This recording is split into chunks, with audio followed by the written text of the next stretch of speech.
जय हिंद। वंदे मातरम। साथियों, मैं अभिषेक मिश्रा आज आप सभी लोगों का हमारे दृढ़ संकल्प पर एनसीईआरटी की क्लासेस में बहुत बहुत स्वागत करता हूं। आज की इस क्लास में हम डिस्कस करेंगे क्लास 8 की एनसीईआरटी पॉलिटी का चैप्टर नंबर 8। हमारे आज के इस चैप्टर का नाम है कानून और सामाजिक न्याय। ये चैप्टर क्लास 8 की एनसीईआरटी पॉलिटी का लास्ट चैप्टर है और इसी के साथ में आज हमने क्लास 6 से लेकर के 8 तक की NCERT history, geography and polity की भी क्लासेस को कंप्लीट कर लिया है। तो जिस किसी ने अभी तक की आई हुई हमारी इन क्लासेस के वीडियोस नहीं देखे हैं, डिस्क्रिप्शन बॉक्स में हमने प्लेलिस्ट प्रोवाइड कर दी है। प्लेलिस्ट के माध्यम से अभी तक की आई हुई सभी क्लासेस को आप ज्वाइन कर सकते हैं। 4 से 5 दिन के अंदर ही हम 9 to 12 की क्लासेस को भी स्टार्ट करने जा रहे हैं। तो अगर आपने अभी तक हमारे चैनल को सब्सक्राइब नहीं किया तो कर लीजिएगा, साथ ही साथ बेल आइकन को दबाना बिल्कुल मत भूलना, ताकि हमारे द्वारा डाले गए हर वीडियो को नोटिफिकेशन आपको मिलता रहे। एक अंदर की बात मैं आपको आज यहां पर बताना चाहता हूं। हमने जब क्लास 6 से लेकर के 8 तक की क्लासेस की सीरीज को स्टार्ट किया था, तब हमारे पास में नोट्स कंप्लीट प्रिपेयर नहीं थे। हम पहले नोट्स बनाते थे, फिर उसका वीडियो बनाते थे, फिर आपको प्रोवाइड करते थे, फिर अगले चैप्टर के नोट्स बनाते थे, फिर वीडियो बनाते थे एंड फिर आपको उसका वीडियो प्रोवाइड करते थे। लेकिन इस बार हमने 9 से लेकर के 12 तक की NCERT, geography, history and polity, इन तीनों सब्जेक्टों के नोट्स कंप्लीट प्रिपेयर कर लिए हैं। सिर्फ नोट्स ही नहीं, कई सारे क्लासेस भी हमने रिकॉर्ड कर लिए हैं। तो इस बार बात थोड़ी सी अलग होने वाली। मैं तो अपनी तरफ से पूरी तरह से तैयार हूं आपको डेली 3 से 4 क्लासेस प्रोवाइड करने के लिए, लेकिन क्या आप तैयार हैं? एंड एक और बात मैं आपको बताना चाहता हूं, हमारी क्लास 6 से लेकर के 8 तक की जो जर्नी रही है, इसमें आप सभी का हमें बहुत सपोर्ट मिला। लगभग 1.5 लाख के आसपास हमारे सब्सक्राइबर कंप्लीट होने वाले हैं एंड बहुत सारे लाइक, शेयर, कमेंट एंड बहुत सारे सजेशंस मिले हमें आपकी तरफ से। हमने इन सभी चीजों का ध्यान रखते हुए 9 to 12 के नोट्स बनाए हुए, जिसमें हमने आप सभी के दिए हुए सभी सजेशंस को ध्यान में रखा। जो हमने नोट्स बनाए हुए इसमें एक एक बेसिक चीज को हमने रखा हुआ है, काफी रिसर्च के साथ में नोट्स बनाए गए हैं, ताकि आप जब इन नोट्स को भी अगर पढ़ते हैं तो उससे भी आपकी तैयारी बहुत ही आसानी से हो जाए, आप नोट्स को भी आसानी से समझ सकें। ओके, तो अगर आप तैयार नहीं है तो तैयार हो जाइएगा। 3 से 4 या फिर 4 से 5 दिन के अंदर हमारी 9 to 12 की क्लासेस स्टार्ट हो जाएंगी एंड अभी तक की आई हुई क्लासेस की प्लेलिस्ट आपको डिस्क्रिप्शन बॉक्स में मिल जाएगी। तो अगर आपने अभी तक की क्लासेस को नहीं देखा है तो देख लीजिएगा, ताकि 9 to 12 की क्लासेस आपको आसानी से समझ में आए। अब हम बात करते हैं हमारे आज के इस चैप्टर की। तो हमारे आज के इस चैप्टर का नाम है कानून और सामाजिक न्याय। अच्छा, इस चैप्टर में मुख्य रूप से 2 बिंदुओं पर फोकस किया गया है। एक तो है कानून, दूसरा है सामाजिक न्याय। इसको एक एग्जांपल के माध्यम से समझते हैं कि चैप्टर में आज हमें मुख्य रूप से डिस्कस क्या करने को मिलेगा। देखो, कई बार क्या होता है, जो प्राइवेट कंपनियां हैं, ठेकेदार हैं, व्यापारी लोग हैं, ये ज्यादा मुनाफा कमाने के चक्कर में गलत हथकंडे अपनाने लगते हैं। एग्जाम्पल के रूप में बच्चों से काम करवाना, ठीक है, मजदूरों को वेतन ना देना, मजदूरों से ओवर टाइम काम करवाना और उसके बाद भी उनको कम वेतन देना, पर्यावरण का ध्यान ना रखना, या फिर जिन स्थितियों में लोग काम कर रहे हैं वहां पर सुरक्षात्मक उपकरण का ना होना। ऐसे में होता क्या है कि सामाजिक तौर पर जो लोग वहां पर काम करते हैं या उन इलाकों में जो लोग रहते हैं उनके साथ में अन्याय होता है।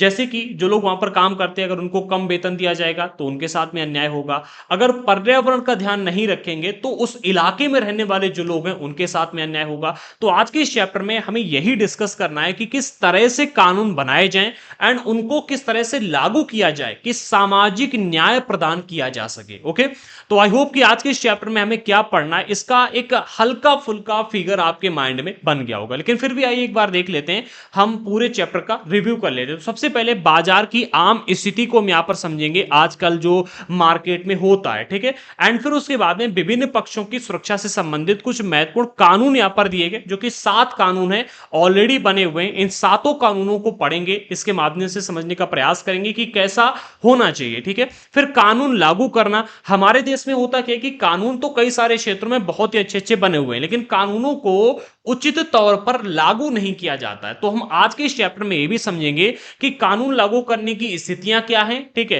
एंड किस तरह से इन कानूनों को लागू नहीं किया जाता है, ठीक है, यानी कानून से बचा कैसे जाता है। तो इन चीजों को भी हम यहां पर समझेंगे। इसके बाद में भोपाल गैस त्रासदी, ये एक बहुत ही बड़ी त्रासदी थी जो कि औद्योगिक दुर्घटना कही जाती है। हमारे देश में अभी तक की, देश में क्या विश्व में अभी तक की जो सबसे बड़ी औद्योगिक दुर्घटना हुई है उनमें से एक औद्योगिक दुर्घटना है भोपाल गैस त्रासदी। इसमें अगर हम देखें तो कानूनों का सही ढंग से पालन नहीं हो रहा था एंड इसकी वजह से समाज में सामाजिक रूप से अन्याय हुआ था। सिर्फ कंपनी में काम करने वाले वर्कर्स ही इससे प्रभावित नहीं हुए थे, आसपास रहने वाले जो इलाके के लोग थे वो भी इससे प्रभावित हुए थे। एंड इस भोपाल गैस त्रासदी में क्या कहानी रही थी, उस पूरी कहानी को समझेंगे। यहां पर मजदूरों की कीमत क्या रहती है, मजदूर की मतलब कीमत की यहाँ पर बात की गई, थोड़ा सा अलग हटके टॉपिक है ये, इसको भी समझेंगे। फिर भोपाल गैस त्रासदी में मतलब क्या होता भोपाल की जो ये संयंत्र था इसमें क्या होता था उसको भी हम यहाँ पर समझेंगे। सुरक्षात्मक उपकरण से किस तरह से खिलवाड़ किया गया था वो भी हम यहाँ पर समझेंगे, ठीक है। अलग अलग देशों में किस तरह की ये व्यवस्थाएं रखते थे और भारत में किस तरह की व्यवस्थाएं रखते थे वो भी हम यहाँ पर समझेंगे। फिर सुरक्षा कानूनों का क्रियान्वयन किस तरह से यहाँ पर किया गया एंड कैसा होना चाहिए वो भी बात हम यहाँ पर समझेंगे। एंड उसके बाद में पर्यावरण की रक्षा के लिए जो कानून नए बनाए गए हैं इन कानूनों पर भी हम एक हल्की फुल्की झलक डालेंगे। वैसे कानून यहाँ पर बहुत ही डिटेल में दिए गए, बहुत ही बारीकी से हम इस टॉपिक को भी समझेंगे।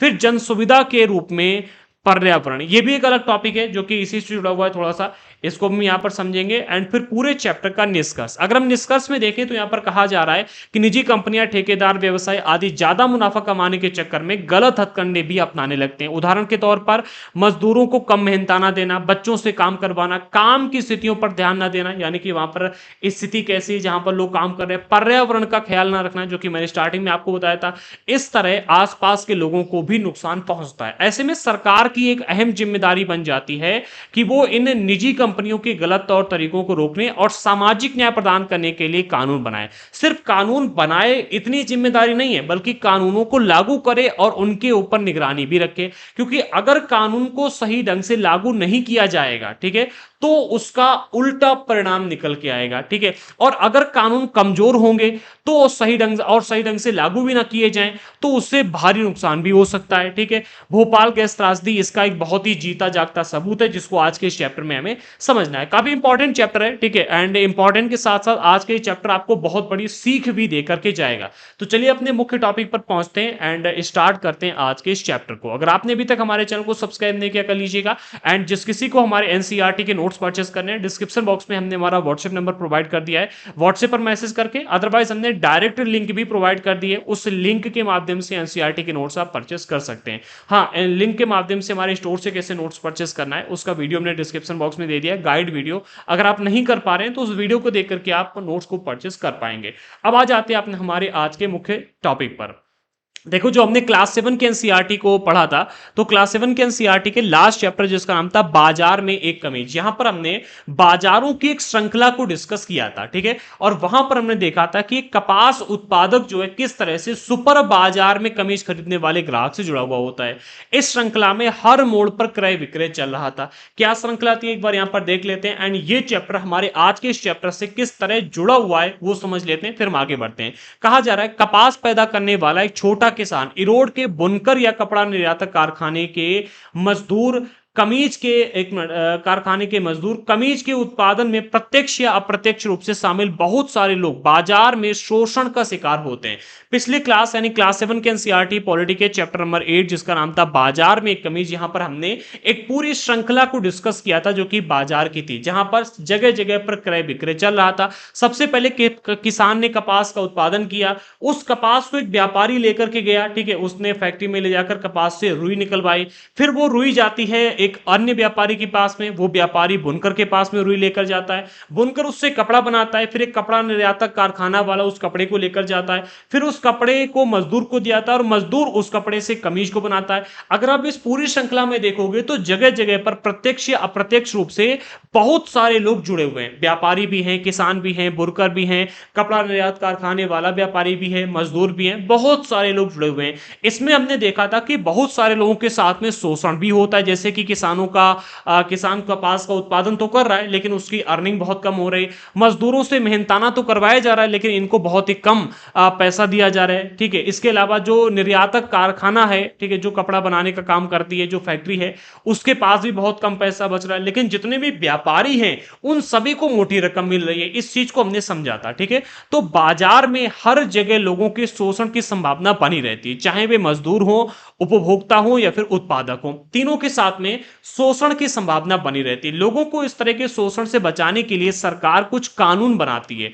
इन कानूनों के जरिए इस बात की कोशिश की जाती है कि बाजार में अनुचित तौर तरीकों पर अंकुश लगाया जा सके, अर्थात बाजार में जो गलत हथकंडे चल रहे हैं, ठीक है, जो व्यापारियों की मनमानी चल रही है, जो व्यापारियों की वजह से बुनकरों का, किसानों का और मजदूरों का शोषण हो रहा है, इस शोषण को रोका जा सके इसके लिए कुछ यहां पर कानून बनाए गए। आज के इस चैप्टर में हम इन कानूनों को सबसे पहले डिस्कस करेंगे एंड आज का ये चैप्टर इसी बात पर आधारित है कि भाई क्या ऐसे तौर तरीके हैं, ठीक है, जिससे कि हमारा शोषण ना हो सके, किन किन कानूनों का उपयोग हम कर सकते हैं।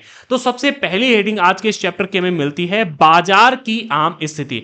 हमारे मार्केट में, हमारे बाजार में आमतौर पर जो होता है पहले उसको समझ लेते हैं। तो सबसे पहले पॉइंट में यहां पर कहा जा रहा है निजी कंपनियां, ठेकेदार, कारोबारी आमतौर पर ज्यादा से ज्यादा मुनाफा कमाने की कोशिश करते हैं। भाई जितनी भी प्राइवेट कंपनियां हैं वो सभी के चाहते हैं कि जितना ज्यादा मुनाफा बढ़े मिलेगा हमें, उतना ज्यादा हमारा व्यापार आगे बढ़ेगा। तो सभी ज्यादा से ज्यादा मुनाफा कमाने की कोशिश करते हैं। मुनाफे की चाह में कई बार वे मजदूरों को उनका हक नहीं देते और कई बार तो उनका मेहनताना ही नहीं देते। कई बार ऐसा होता है, ठीक है, मजदूरों को उनका मेहनताना ना देना कानून की नजर में गैर कानूनी या फिर गलत है, और मजदूरों को मेहनताना कम ना मिले या उनको बाजी मेहनताना मिले, इस बात को सुनिश्चित करने के लिए न्यूनतम वेतन का एक कानून भी बनाया गया है। कहने का अर्थ यहां पर यह कि कई बार जो प्राइवेट कंपनियां हैं वो क्या करती हैं कि ज्यादा मुनाफा कमाने के चक्कर में क्या करती हैं कि भाई जो मजदूर हैं उनको उनका हक नहीं देती, या तो उनको कम पैसा देंगी या उनको पैसा ही नहीं देंगी। अच्छा, ऐसे में कुछ ऐसे कानून हैं जिनका इस्तेमाल आप कर सकते हैं, जैसे कि मजदूर को उसका मेहनताना ना देना, ये गैर कानूनी है। अगर ऐसा होता है तो आप कोर्ट जा सकते हो। दूसरा, अगर आपको कम वेतन मिल रहा है तो एक न्यूनतम वेतन का कानून दिया गया है, ठीक है, आप इस कानून के जरिए कोर्ट जा सकते हो और अपने वेतन को बढ़वा सकते हो, ठीक है। अगले पॉइंट में कहा जा रहा है जिस तरह मजदूरों को सुरक्षा प्रदान करने के लिए न्यूनतम वेतन का कानून बनाया गया है, उसी तरह बाजार में उत्पादकों और उपभोक्ताओं के हितों की रक्षा करने के लिए भी कानून बनाए गए। इन कानूनों के जरिए मजदूर, उपभोक्ता और उत्पादक तीनों के संबंधों को इस तरह संचालित किया जाता है कि उनमें किसी तरह का शोषण ना हो, उनमें से किसी के भी साथ में शोषण ना हो। कहने का अर्थ ये, जैसे हमने देखा, मजदूरों को सुरक्षा प्रदान करने के लिए दो कानून है, एक तो न्यूनतम वेतन का कानून और दूसरा उनको मेहनताना ना देना गैर कानूनी है, ठीक है, ये एक ये कानून हो गया। इसी तरह से उपभोक्ताओं के लिए भी कानून बने ताकि इनकी भी सुरक्षा बनी रहे, और जो उत्पादक लोग हैं जैसे किसान हो गया, ठीक है, जैसे किसान हो गया, कोई कंपनी हो गई जो किसी चीज का उत्पादन कर रही है, ठीक है, इन इन सभी के हितों की रक्षा के लिए अलग अलग कानून बनाए गए। अब विभिन्न पक्षों की सुरक्षा से संबंधित कुछ महत्वपूर्ण कानून यहां पर दिए गए जो कि 7 हैं। इन सातों कानूनों को एक एक करके हम यहां पर डिस्कस कर लेते हैं, फिर आगे बढ़ते हैं। सबसे पहले पॉइंट में कहा जा रहा है न्यूनतम मेहनताना कानून, जिसके बारे में अभी हमने पढ़ा, इसको थोड़ा सा डीपली देखते हैं। तो इसमें निश्चित किया गया है कि किसी का भी मेहनताना एक निर्धारित न्यूनतम राशि से कम नहीं होना चाहिए। जो न्यूनतम मेहनताना कानून है, इस कानून में यह निश्चित किया गया है कि जब भी कोई व्यक्ति काम करेगा तो उसका जितना कार्य है, जिस योग्य वो है, उस योग्य उसे मेहनताना मिलना चाहिए, ठीक है। इसकी जरूरत इसलिए है क्योंकि बहुत से मजदूरों को उनके मालिक सही मेहनताना नहीं देते। कई बार ऐसा होता है, बहुत सारे मजदूर ऐसे होते हैं जिनको सही मेहनताना नहीं मिलता है। गांव देहात के क्षेत्रों में अगर आप जाकर देखोगे तो लोगों से जबरदस्ती काम करवाया जाता है, उनको खाना खाने को दे दिया गया, 100-200 रुपए दे दिए कि निकल गया। ऐसा पहले बहुत होता था, ठीक है। आज के टाइम पर भी कई सारे ऐसे जबरन मालिक हैं जो ऐसे काम करवाते हैं, ठीक है। चूंकि मजदूरों को काम की जरूरत होती है इसलिए वे सौदेबाजी भी नहीं कर पाते। जहां पर आप देखोगे कि एम्प्लॉयमेंट की कमी है, ठीक है, और एम्प्लॉयज बहुत अधिक हैं, अर्थात काम की कमी है और काम करने वाले बहुत अधिक हैं, वहां पर बहुत कम पैसे पर लोगों को रखा जाता है, ठीक है। अब काम की जरूरत है इसलिए जो मजदूर लोग हैं अर्थात जो एम्प्लॉय हैं वो कह भी नहीं सकते कि सर आप हमारा जो पैसा है वो बढ़ाइएगा, हमें ज्यादा पैसा दीजिएगा, ठीक है। इस चक्कर में क्या होता है कि उनके साथ में गलत होने लगता है, इसलिए वे सौदेबाजी भी नहीं कर पाते और बहुत कम मजदूरी पर काम करने के लिए तैयार भी हो जाते हैं। यह कानून सारे मजदूरों, खासतौर से खेत, निर्माण, फैक्ट्री मजदूरों, घरेलू नौकरों आदि के हितों की रक्षा के लिए बनाए गए। ये जो कानून बनाए गए ये सभी के लिए बनाए गए, जितने भी मजदूर हैं, चाहे वो खेत पर काम करने वाले हों या निर्माण स्थल पर जैसे घर बन रहा है, फैक्ट्री बन रही है, दुकान बन रही है, ठीक है, उन जगहों पर काम करने वाले हो या फिर फैक्ट्री में काम करने वाले हो या घर पर जो आम घरेलू नौकर होते हैं उनके लिए, सभी के हितों की रक्षा के लिए न्यूनतम मेहनताना कानून ये बनाया गया, ठीक है। आई होप कि न्यूनतम मेहनताना कानून किस लिए बनाया गया, ठीक है, किस किस के लिए बनाया गया ये आपको पता चल गया होगा, ठीक है। अगले पॉइंट में कहा जा रहा है कार्यस्थल पर पर्याप्त सुरक्षा व्यवस्था का इंतजाम करने वाले कानून, ठीक है। ये जो कानून है, उदाहरण के लिए चेतावनी अलार्म हो गया, ये हर स्थान पर लगा होना चाहिए, आपातकालीन द्वार, इमरजेंसी गेट, ठीक है, आदि सही ढंग से काम कर रहे हो। कानून ये है कि भाई जहां कहीं भी आप काम करवा रहे हो, ठीक है, जो कार्य कार्य स्थल है वहां पर पर्याप्त सुरक्षा व्यवस्था का इंतजाम होना चाहिए। और पर्याप्त सुरक्षा व्यवस्था में सबसे पहले नंबर पर आता है आपका चेतावनी अलार्म, कि जब भी कोई दुर्घटना हो तो अलार्म बजे, जिससे कि वहां पर काम करने वाले मजदूरों को पता चल जाए कि भाई खतरा है। दूसरा, आपातकालीन द्वार, ताकि अगर कोई भी आपातकालीन स्थिति आती है, ठीक है, तो वहां से व्यक्ति निकल सके, ठीक है। और ये सिर्फ हो काफी नहीं है, बल्कि सही ढंग से काम भी कर रहे हो, ये कानून है। इसकी जरूरत है मजदूरों की सुरक्षा के लिए, और सिर्फ मजदूरों की सुरक्षा के लिए ही नहीं, अगर मकान या फिर जो मालिक है, ठीक है, वो अगर फैक्ट्री के अंदर होगा, ठीक है, तो उसकी सुरक्षा के लिए भी, अगर वो फैक्ट्री के अंदर हो, ठीक है, और दुर्घटना हो जाए तो वो कैसे निकलेगा, सभी की सुरक्षा के लिए कानून है, लेकिन मुख्य रूप से मजदूरों की सुरक्षा के लिए ये कानून है, ठीक है। अगला कानून, चीजों की गुणवत्ता निर्धारित मानकों के अनुरूप होनी चाहिए। आपने भी कुछ टाइम पहले सुना होगा कि मैगी को हमारे देश में बैन कर दिया गया था। अभी हाल ही में एक न्यूज आई थी कि विदेश में हमारे कई सारे मसालों को बैन कर दिया गया। क्यों? क्योंकि वो मसाले, वो मैगी वहां के निर्धारित मानकों के अनुरूप नहीं थी। कुछ सुरक्षा मानक तय किए, गुणवत्ता निर्धारित मानक तय किए गए हैं कि इस लेवल की इसमें गुणवत्ता होनी चाहिए, ठीक है। इसलिए आप देखोगे हर प्रोडक्ट में एक्सपायरी डेट दी जाती है कि इस एक्सपायरी डेट के बाद में ये प्रोडक्ट खाने योग्य नहीं है, ठीक है। तो जो ये गुणवत्ता निर्धारित मानकों के अनुरूप होनी चाहिए, ये कानून जो बनाए गए हैं, उदाहरण के लिए विद्युत उपकरण सुरक्षा मानकों के अनुरूप होने चाहिए। जो विद्युत उपकरण आप लगा रहे हो वो ऐसे हो कि भाई जल्दी खराब ना हो, ठीक है, मानकों के अनुरूप होने चाहिए। इतने तो हो कि भाई इतने दिन तक कम से कम चले, ठीक है, इतना तो हो कि भाई इतना लोड सहन कर सके, ठीक है। इसकी जरूरत इसलिए है क्योंकि विद्युत उपकरण, भोजन, दवाइयां, ठीक है, आदि की खराब गुणवत्ता के कारण उपभोक्ता का जीवन खतरे में पड़ सकता है। अब मान लेते हैं कि भाई लाइन यहां पर लगनी थी, विद्युत विभाग वाला व्यक्ति आया और लाइन लगा के चला गया। अब ये खराब गुणवत्ता वाली लाइन थी, ठीक है, इसलिए जैसे इसके ऊपर लोड पड़ा, लाइन टूट के नीचे गिर गई और यहां पर खड़े होने वाले व्यक्ति के ऊपर गिरी, इससे इस व्यक्ति की मौत हो गई, ठीक है। तो ये तो भाई जान के लिए, जान के ऊपर इसकी बनाए, इसलिए जो भी प्रोडक्ट बनाए जाएं वो गुणवत्ता उसकी मानकों के अनुरूप होनी चाहिए, ठीक है, कि भाई इतनी तो इसके अंदर क्षमता हो, ठीक है। इसी तरह से दवाइयां, ठीक है, कि भाई दवाई जो आप बना रहे हो, जैसे कि अभी आपने पैरासीटामोल की एक डोलो दवाई के बारे में सुना होगा। डोलो दवाई के बारे में सुना?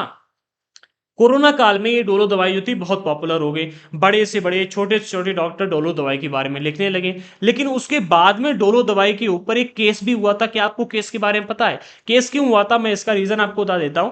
इसकी जो दवाई थी, इसको पकड़ा गया एंड इसकी जब जांच की गई तो जांच में पता चला था कि जो दवाई बनाई जा रही है, ये गुणवत्ता इसकी जो है वो निर्धारित मानकों के अनुरूप नहीं है। किसी दवाई में, जैसे आपने सुना होगा डोलो 500 mg हो गई, ठीक है, 650 mg हो गई, तो जब चेक किया गया तो 650 वाली में किसी दवाई में 1000 mg दवा मिल रही है, ठीक है, किसी में 500 mg ही दवा मिल रही है, ठीक है। अब 500 mg वाली डोलो में किसी में 1000 mg की दवा मिल रही है, ठीक है, पावर मिल रही है, किसी के अंदर आपको 800 mg की पावर मिल रही है। यानी कि एक फिक्स निर्धारित मानक के अनुरूप नहीं थी, इसकी गुणवत्ता अच्छी नहीं थी। इस वजह से इनके ऊपर हजारों करोड़ का जुर्माना भी लगाया गया। आजकल आप देखोगे जो डोलो दवाएं उतनी असरदार नहीं रहेगी, इसी वजह से नहीं रहेगी क्योंकि ये 500 के नाम पर 1000 mg की दवा दे रहे थे, ठीक है। जब जांच की गई तो ये चीज पकड़ में आ गई, फिर इनके ऊपर जुर्माना लगाया गया। अब सुधरे कि नहीं सुधरे ये मुझे नहीं पता, ठीक है, लेकिन ये हुआ था केस, ठीक है। इसी तरह से अगर हम देखें तो अलग अलग क्षेत्रों में अलग अलग प्रोडक्ट जो होते हैं उनके लिए कुछ मानक निर्धारित किए गए, ठीक है। हर क्षेत्र के प्रोडक्ट के लिए कुछ मानक निर्धारित किए गए कि आपकी दवाई, आपके भोजन, आपके उपकरण में कम से कम इतना तो होना, इतनी गुणवत्ता तो होनी चाहिए, ठीक है। अच्छा, ये जो कानून बनाए गए हैं ये उपभोक्ताओं का जीवन खतरे में ना पड़े इसके लिए बनाए गए हैं, ठीक है। चौथा कानून जो है उसके बारे में कहा जा रहा है जरूरी चीजें जैसे कि चीनी, मिट्टी का तेल, अनाज आदि की कीमतों को नियंत्रण में रखने वाले कानून, कि भाई इनकी जो कीमत है, जैसे कि चीनी है, इतनी महंगी ना हो जाए कि आम जनता इसे अफोर्ड ही ना कर पाए। मिट्टी का तेल है, ठीक है, अनाज है, ये इतना महंगा ना हो जाए कि भाई आम जनता इसे अफोर्ड ही ना कर पाए। इसीलिए अभी आपने कुछ समय पहले देखा होगा जब हमारे देश में रिफाइंड ऑयल के दाम अचानक से बहुत अधिक बढ़ गए तो गवर्नमेंट को जो है, तो ये जो रिफाइंड ऑयल है ना, ये राशन की दुकान पर बंटवाना पड़ा था, ठीक है, क्योंकि इनकी जो कीमत है वो वो मतलब निर्धारित मानकों के या फिर कीमत के ऊपर नियंत्रण रखने वाला कानून है। अगर इससे ऊपर कीमत जाती है, जिससे जो कि आम जनता अफोर्ड इसे ना कर पाए, तो सरकार की जिम्मेदारी बनती है कि इनकी कीमतों को कम किया जाए। ठीक है, और इसके लिए सरकार ने कदम भी उठाया। ये कानून जो है सामान्य जनता को उचित कीमत पर वस्तुओं की उपलब्धता के लिए बनाए गए, साथ ही ऐसे गरीबों के हितों की रक्षा के लिए जो कि इन चीजों की भारी कीमत वहन नहीं कर सकते। ठीक है, इनके लिए बनाए गए। अगला 5वां कानून है ऐसे कानून जो फैक्ट्रियों को हवा या पानी में प्रदूषण फैलाने से रोकते हैं। ठीक है, प्रदूषण फैलाने से रोकने वाले कानून, ये कानून पर्यावरण को प्रदूषण से बचाने के लिए। इसका भी एग्जांपल ले लो, आप सभी ने अंबानी के बारे में सुना है। ठीक है, अंबानी के बारे में, इनकी फैक्ट्री से बहुत अधिक एक बार प्रदूषण निकल रहा था। ठीक है, जब प्रदूषण निकल रहा था तो इनके पास में नोटिस गई। ठीक है, केस हुआ। अब जब ये केस लड़ते गए कि भाई प्रदूषण तो निकलेगा ही निकलेगा, हम क्या करें, इनको फैक्ट्री बंद करने के लिए कहा गया। तभी कोर्ट के पास में गए और उन्होंने कहा कि भाई हम प्रदूषण निकलने से तो रोक नहीं सकते, लेकिन प्रदूषण को कंट्रोल में करने के लिए अगर आप कहें तो हम आसपास के बहुत बड़े इलाके में पेड़ लगा देते हैं। ठीक है, कोर्ट ने कहा हाँ भाई ये भी अच्छी बात है। तो इन्होंने अपने फैक्ट्री के बहुत बड़े इलाके में, कितना इलाका था मुझे एग्जैक्ट नहीं पता, बट बहुत बड़े इलाके में आम के पेड़ लगा दिए। ठीक है, इतने बड़े इलाके में आम के पेड़ लगाए कि ये आम का व्यापार करने लगे। भारत में जो आम के व्यापारी हैं उनमें सबसे बड़े व्यापारियों में से एक व्यापारी ये अंबानी जी भी हैं। ठीक है, इन्होंने आम के पेड़ बहुत बड़े इलाके में लगा दिए, जो प्रदूषण को तो कंट्रोल कर ही रहा है, साथ ही साथ इनका व्यापार भी करवा रहा है। ठीक है, अगला जो हमें मिलता है, छठा है कानून। छठे कानून को समझते हैं, कार्यस्थल पर बाल मजदूरी को रोकने वाले कानून। ये बच्चों का शोषण रोकने के लिए और ये सभी के हितों में है। भाई आज कल मतलब आज नहीं है बट कल हम भी बच्चे थे। ठीक है, आज के बच्चे कल बड़े बनेंगे। ठीक है, तो अगर बच्चों से काम करवाओगे तो लगभग सभी के साथ में शोषण होगा। ठीक है, तो कार्यस्थल पर बाल मजदूरों को रोकना, ठीक है, बाल मजदूरी रोकने वाले कानून जो हैं ये बच्चों का शोषण करने से रोकते हैं। ठीक है, तो ये भी कानून है, इनके बारे में हम अभी आगे और डिटेल में पढ़ेंगे। 7वां कानून है मजदूर यूनियन संगठन बनाने से संबंधित कानून। ठीक है, यूनियन में संगठित होकर मजदूर अपनी संयुक्त ताकत के सारे सही वेतन और बेहतर कार्य स्थितियों के लिए आवाज उठा सकते हैं। ये कानून मजदूरों के हितों में है, क्योंकि अगर एक अकेला मजदूर अपनी आवाज उठाता है तो उसे या तो नौकरी से निकाल दिया जाता है या उसकी आवाज को दबा दिया जाता है। देखो बड़े बड़े शहरों में जहां पर बहुत कई यदि फैक्ट्री हैं वहां पर ये चीजें देखने को मिलती हैं। मजदूर यूनियन संगठन, इसमें होता क्या है कि पूरे इलाके के मजदूर अपना एक संगठन बना लेते हैं, एक यूनियन बना लेते हैं। ठीक है, अच्छा जब यूनियन होती है इनकी, ठीक है, तो ये जब कंपनी में काम करने के लिए जाते हैं तो अपनी शर्त के आधार पर जाते हैं कि भाई आपको मजदूर चाहिए। ठीक है, और सभी मजदूर एक ही जगह पर हैं, आपको यहीं से मजदूर ले जाना होगा। अगर ये यूनियन ना इनकी होगी, ठीक है, तो फैक्ट्री मालिक अपने आधार पर मतलब अपने हिसाब से मजदूरों को लेकर के आएंगे, अपने हिसाब से वेतन देंगे उनको, अपने हिसाब से कार्य स्थितियां उनको प्रदान करेंगे। ठीक है, जैसे इलाके में चाहेंगे वैसे इलाके में उनसे काम करवाएंगे। ऐसा ना हो इसके लिए मजदूर यूनियन संगठन का कानून बनाया गया है कि मजदूर लोग जो हैं वो भी अपना एक संगठन, अपनी एक यूनियन बना लें। अच्छा जब ये यूनियन नहीं होती तो होता क्या है कि जो मजदूर हैं ये अपने हित के लिए बात रख नहीं पाते। अकेले मजदूर ने अगर कोई बात कही तो या तो उसकी आवाज को दबा दिया गया, ठीक है, या तो उसको नौकरी से निकाल दिया गया। ठीक है, तो इससे होता क्या है कि एक बार मैं आपको बात बता रहा हूं, हमारे यहाँ पर कोल्ड स्टोरेज में एक बार मतलब मेरे बड़े भाई हैं वो बैठे हुए थे, ऐसे अपने आलू निकलवाने के लिए गए थे, तो वहां पर एक अधिकारी आया। ठीक है, अधिकारी आया तो उससे फिर उन्होंने बात की कि भाई आप कैसे मतलब हैं, ऐसे मतलब नॉर्मली बात की। तो उन्होंने बताया कि भाई मैं मजदूरों के लिए काम करता हूं। ठीक है, सरकार ने इसके लिए एक अधिकारी अपॉइंट किया हुआ है। अगर किसी मजदूर के साथ में गलत होता है और वो हमारे पास में आकर के शिकायत लिखवाता है, ठीक है, तो हम उसकी शिकायत पर कार्यवाही करते हैं। तो उन्होंने कहा कि भाई हमारे यहाँ पर तो हम देखते हैं कि मजदूरों को बहुत कम वेतन मिलता है, आप इसके लिए कार्रवाई क्यों नहीं कर रहे हो। तो उन्होंने कहा कि भाई हम कार्रवाई करेंगे, लेकिन तब कार्रवाई करेंगे जब हमारे पास कोई शिकायत लेकर के आएगा। अगर हम बेफालतू में कार्रवाई करने में लग जाते हैं तो मजदूर हमारे साथ खड़े नहीं होते हैं। ठीक है, और जब मजदूर हमारे साथ खड़े नहीं होंगे तो वहां पर हम ही उल्टे फंस जाते हैं। होता क्या है कि अलग अलग क्षेत्रों में जहां पर मजदूर यूनियन संगठन नहीं है वहां पर मजदूर अपनी ही बात को नहीं रख पाते और ये अधिकारी भी उनके लिए कुछ नहीं कर सकते। तो अगर आप ऐसे इलाके में रहते हो जहां पर मजदूरों के साथ में अन्याय होता है तो उनको इस बात के लिए सजेस्ट करो कि सभी मजदूर मिलकर के अपना एक यूनियन बनाएं। जब तक यूनियन आप नहीं बनाओगे तब तक आपके साथ में इसी तरह से अन्याय होता रहेगा। और ये अधिकारी जो सरकार अपॉइंट करती है वो भी कुछ नहीं कर पाएंगे। ये अधिकारी आजकल क्या करते हैं, जब भाई इनके पास कोई शिकायत लेकर जाता नहीं है तो खाली पीली बैठे रहते हैं, बस ऐसे ही करते हैं काम, ठीक है। यही चीज चलती रहती है। और अगर एक दो मजदूर गलती से इनके पास शिकायत लेकर चले गए और इन्होंने उसके लिए कार्रवाई की तो उस मजदूर के साथ में तुरंत तो न्याय कर दिया जाएगा, लेकिन महीने बाद उसको फैक्ट्री से निकाल दिया जाता है, ठीक है। उसने ये बात भी बताई, ठीक है। तो जब तक आप खुद के लिए नहीं खड़े होगे तब तक कोई भी अधिकारी, कोई भी सरकार आपके लिए कुछ नहीं कर पाएगी, ठीक है। आगे बढ़ते हैं। अब हमें यहां पर बात करनी है कानून को लागू करना, कैसे लागू करना और क्या क्या स्थितियां हैं इसको भी समझते हैं। तो पहले बिंदु में यहां पर कहा जा रहा है कानून बना देना ही काफी नहीं होता, सरकार को यह भी सुनिश्चित करना होता है कि कानून को लागू किया जाए। भाई कानून बना देने से काम थोड़ी ना चलेगा। आज भी हमारे देश में कानून है, छुआछूत नहीं होगी, लेकिन बहुत बड़े पैमाने पर होती है। आज भी कानून है समानता, लेकिन क्या समानता है बताइए मुझे। आज भी कानून है कि बाल विवाह नहीं होगा, लेकिन फिर भी होता है। अभी आप अगर देखोगे, एक बहुत ही फेमस ब्लॉगर थे राजा ब्लॉग करके, उसकी बहन ने बहुत ही कम उम्र में शादी कर ली। भाई जबरदस्ती नहीं करवाएगी, बट उसने की शादी, मनमर्जी से की, जबरदस्ती उस लड़की ने कहा मुझे शादी करनी है, ठीक है। उसमें हम किसी को दोष नहीं दे सकते, लेकिन बाल विवाह हुआ, कानून है, इसके बाद भी हुआ, ठीक है। इसी तरह से अगर आप देखो तो समाज में बहुत सारे कानून हैं, लेकिन उनका पालन नहीं हो रहा है। सरकार की यहां पर ये जिम्मेदारी बनती है कि सिर्फ कानून को बनाए ही नहीं, बल्कि कानूनों को लागू भी किया जाए। जब कोई कानून ताकतवर लोगों से कमजोर लोगों की रक्षा के लिए बनाया जाता है तो उसको लागू करना और भी महत्वपूर्ण हो जाता है, ठीक है। भाई जैसे कि कानून बनाया गया कि भाई बाल मजदूरी नहीं होगी, ठीक है। और बाल मजदूरी करवाने वाले जो लोग हैं वो बहुत ताकतवर हैं। अब अगर इस कानून को आप जबरदस्त तरीके से लागू नहीं करोगे तो बाल मजदूरी को आप रोक नहीं सकते, ठीक है। इसी तरह का एक एग्जाम्पल यहां पर दिया भी गया है, जिसको भी हम डिस्कस करेंगे। आगे कहा जा रहा है तो उसको लागू करना और भी महत्वपूर्ण बन जाता है। प्रत्येक मजदूर को सही वेतन मिले, यह सुनिश्चित करने के लिए सरकार को कार्यस्थल पर नियमित रूप से निरीक्षण करना चाहिए। अच्छा, वो जो जिस अधिकारी के बारे में मैंने अभी आपको बताया, वो यही निरीक्षण करने के लिए आया था कि भाई मजदूरों को वेतन मिल रहा है या नहीं मिल रहा है, ठीक है। पैसे लेकर चला गया वो, ठीक है, क्योंकि मजदूरों ने तो कह दिया कि भाई हाँ मिल रहा है, क्योंकि मजदूरों के पास में काम की कमी थी, ठीक है। और काम मतलब चाहिए चाहिए है, और वो काम देगा कोल्ड मालिक, फैक्ट्री मालिक, ठीक है। और मालिक के खिलाफ मजदूर जाते नहीं आमतौर पर, क्योंकि उनका कोई यूनियन नहीं, उनका कोई संगठन नहीं है।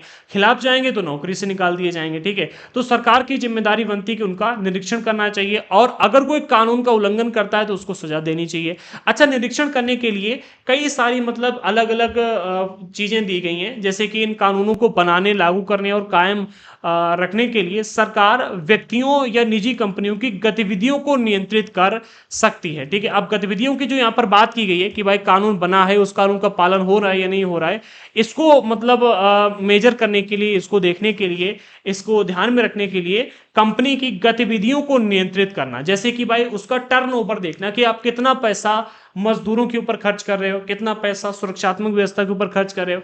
ऐसे में लोग क्या करते हैं, जैसे कि मैंने कई जगहों पर देखा है, स्कूल कॉलेज वगैरह में अगर आप देखोगे तो मैंने यहां पर देखा है, स्कूलों में टीचर को रखते हैं पढ़ाने के लिए, ठीक है। सरकार को बता रहे हैं कि हम टीचरों को 25,000 सैलरी दे रहे हैं। कितनी दे रहे हैं? 25,000 सैलरी दे रहे हैं। लेकिन उस टीचर को मुख्य रूप से 9 या 10,000 सैलरी ही मिलती है। मैं बात इसलिए कह सकता हूं क्योंकि सरकार की नजर में 25,000 जो सैलरी दी जाती है, वो क्या करते हैं, स्कूल वाले लोग खाता खुलवाते हैं, ठीक है। और खाते की चेकबुक, एटीएम कार्ड, पासबुक सब अपने पास रख लेते हैं।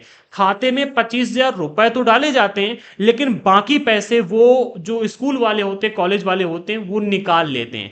9 से 10,000 रुपए ही उस टीचर को दिया जाता है। इस बात में कितनी सच्चाई है ये आप में कमेंट बॉक्स में बताना। मैंने तो कई जगहों पर ऐसा देखा है, ठीक है। मेरे इलाकों में ही ऐसा होता है। अच्छा, सरकार की नजर में तो आ रहा है कि भाई 25,000 मजदूर को दिया जा रहा है या टीचर को दिया जा रहा है, ठीक है। ऐसे मजदूर मजदूर जो होते हैं, फैक्ट्रियों में काम करते हैं, उनके साथ भी ऐसा होता है। सरकार की नजर में तो जा रहा है कि भाई इतना दिया जा रहा है, लेकिन क्या टीचर को या उस मजदूर को मिल रहा है या नहीं मिल रहा है, इस बात की सच्चाई बहुत अलग होती है, ठीक है। तो जब कानून जो है कमजोर लोगों से ताकतवर लोगों की रक्षा के लिए बनाए जाते हैं, ठीक है, ताकतवर लोगों से कमजोर लोगों की रक्षा के लिए बनाए जाते हैं, तो उनको बहुत ही सख्ती से लागू करवाना चाहिए। कानून तो लागू करवाया गया, लेकिन उससे बचने के लिए रास्ते निकाल लिए गए। यहां पर यूनियन की आवश्यकता है। जब तक टीचर यूनियन नहीं बनेगी, मजदूर यूनियन नहीं बनेगी, तब तक यहां पर इसी तरह की चीजें, इसी तरह की गतिविधियां होती रहेंगी, ठीक है।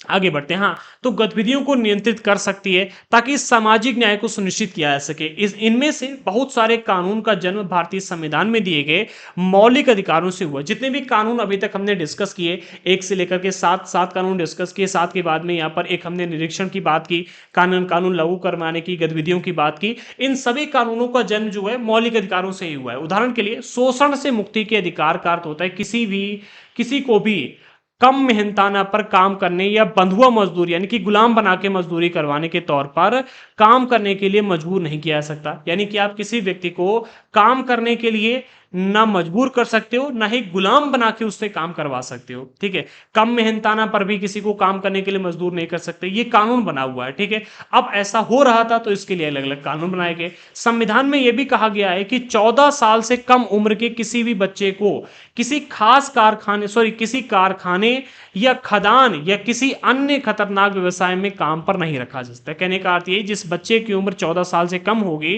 वो किसी खदान में, जैसे कि लोहे की खदान, कोयले की खदान हो गई, ठीक है, कारखाने में या किसी खतरनाक व्यवसाय में काम पर आप नहीं रख सकते जिस बच्चे की उम्र 14 साल से कम है। ठीक है, इसके अलावा अगर हम देखें तो इसी कानून में 2011 में थोड़ा सा मतलब बदलाव किया गया था, 2016 में भी। तो इसको थोड़ा सा हम यहाँ पर देख लेते हैं, 2016 में बदलाव किया गया, 2011 में नहीं। ठीक है, तो इसको देख लेते कि क्या बदलाव किया गया एंड अब इस कानून की स्थिति कैसी है। तो यहां पर वो दिया गया, आइए देखते हैं। कार्यरत सन 2011 की जनगणना के मुताबिक भारत में 5 से 14 साल की उम्र के 40 लाख से ज्यादा बच्चे विभिन्न व्यवसायों में नौकरी करते हैं। 2011 की जनगणना के अनुसार जब जनगणना की गई थी तभी देखा गया था कि भाई अलग अलग व्यवसायों में 40 लाख से ज्यादा बच्चे हैं जो 14 साल से उम्र जिनकी कम है और 5 साल से अधिक है, ये अलग अलग जगहों पर नौकरी कर रहे हैं। ठीक है, इनमें से बहुत सारे खतरनाक व्यवसाय भी हैं, जैसे कि पटाखा फैक्ट्री, खदान, यहां पर काम करने में लगे हुए हैं। 2016 में संसद ने बाल श्रम प्रतिषेध एवं विनियमन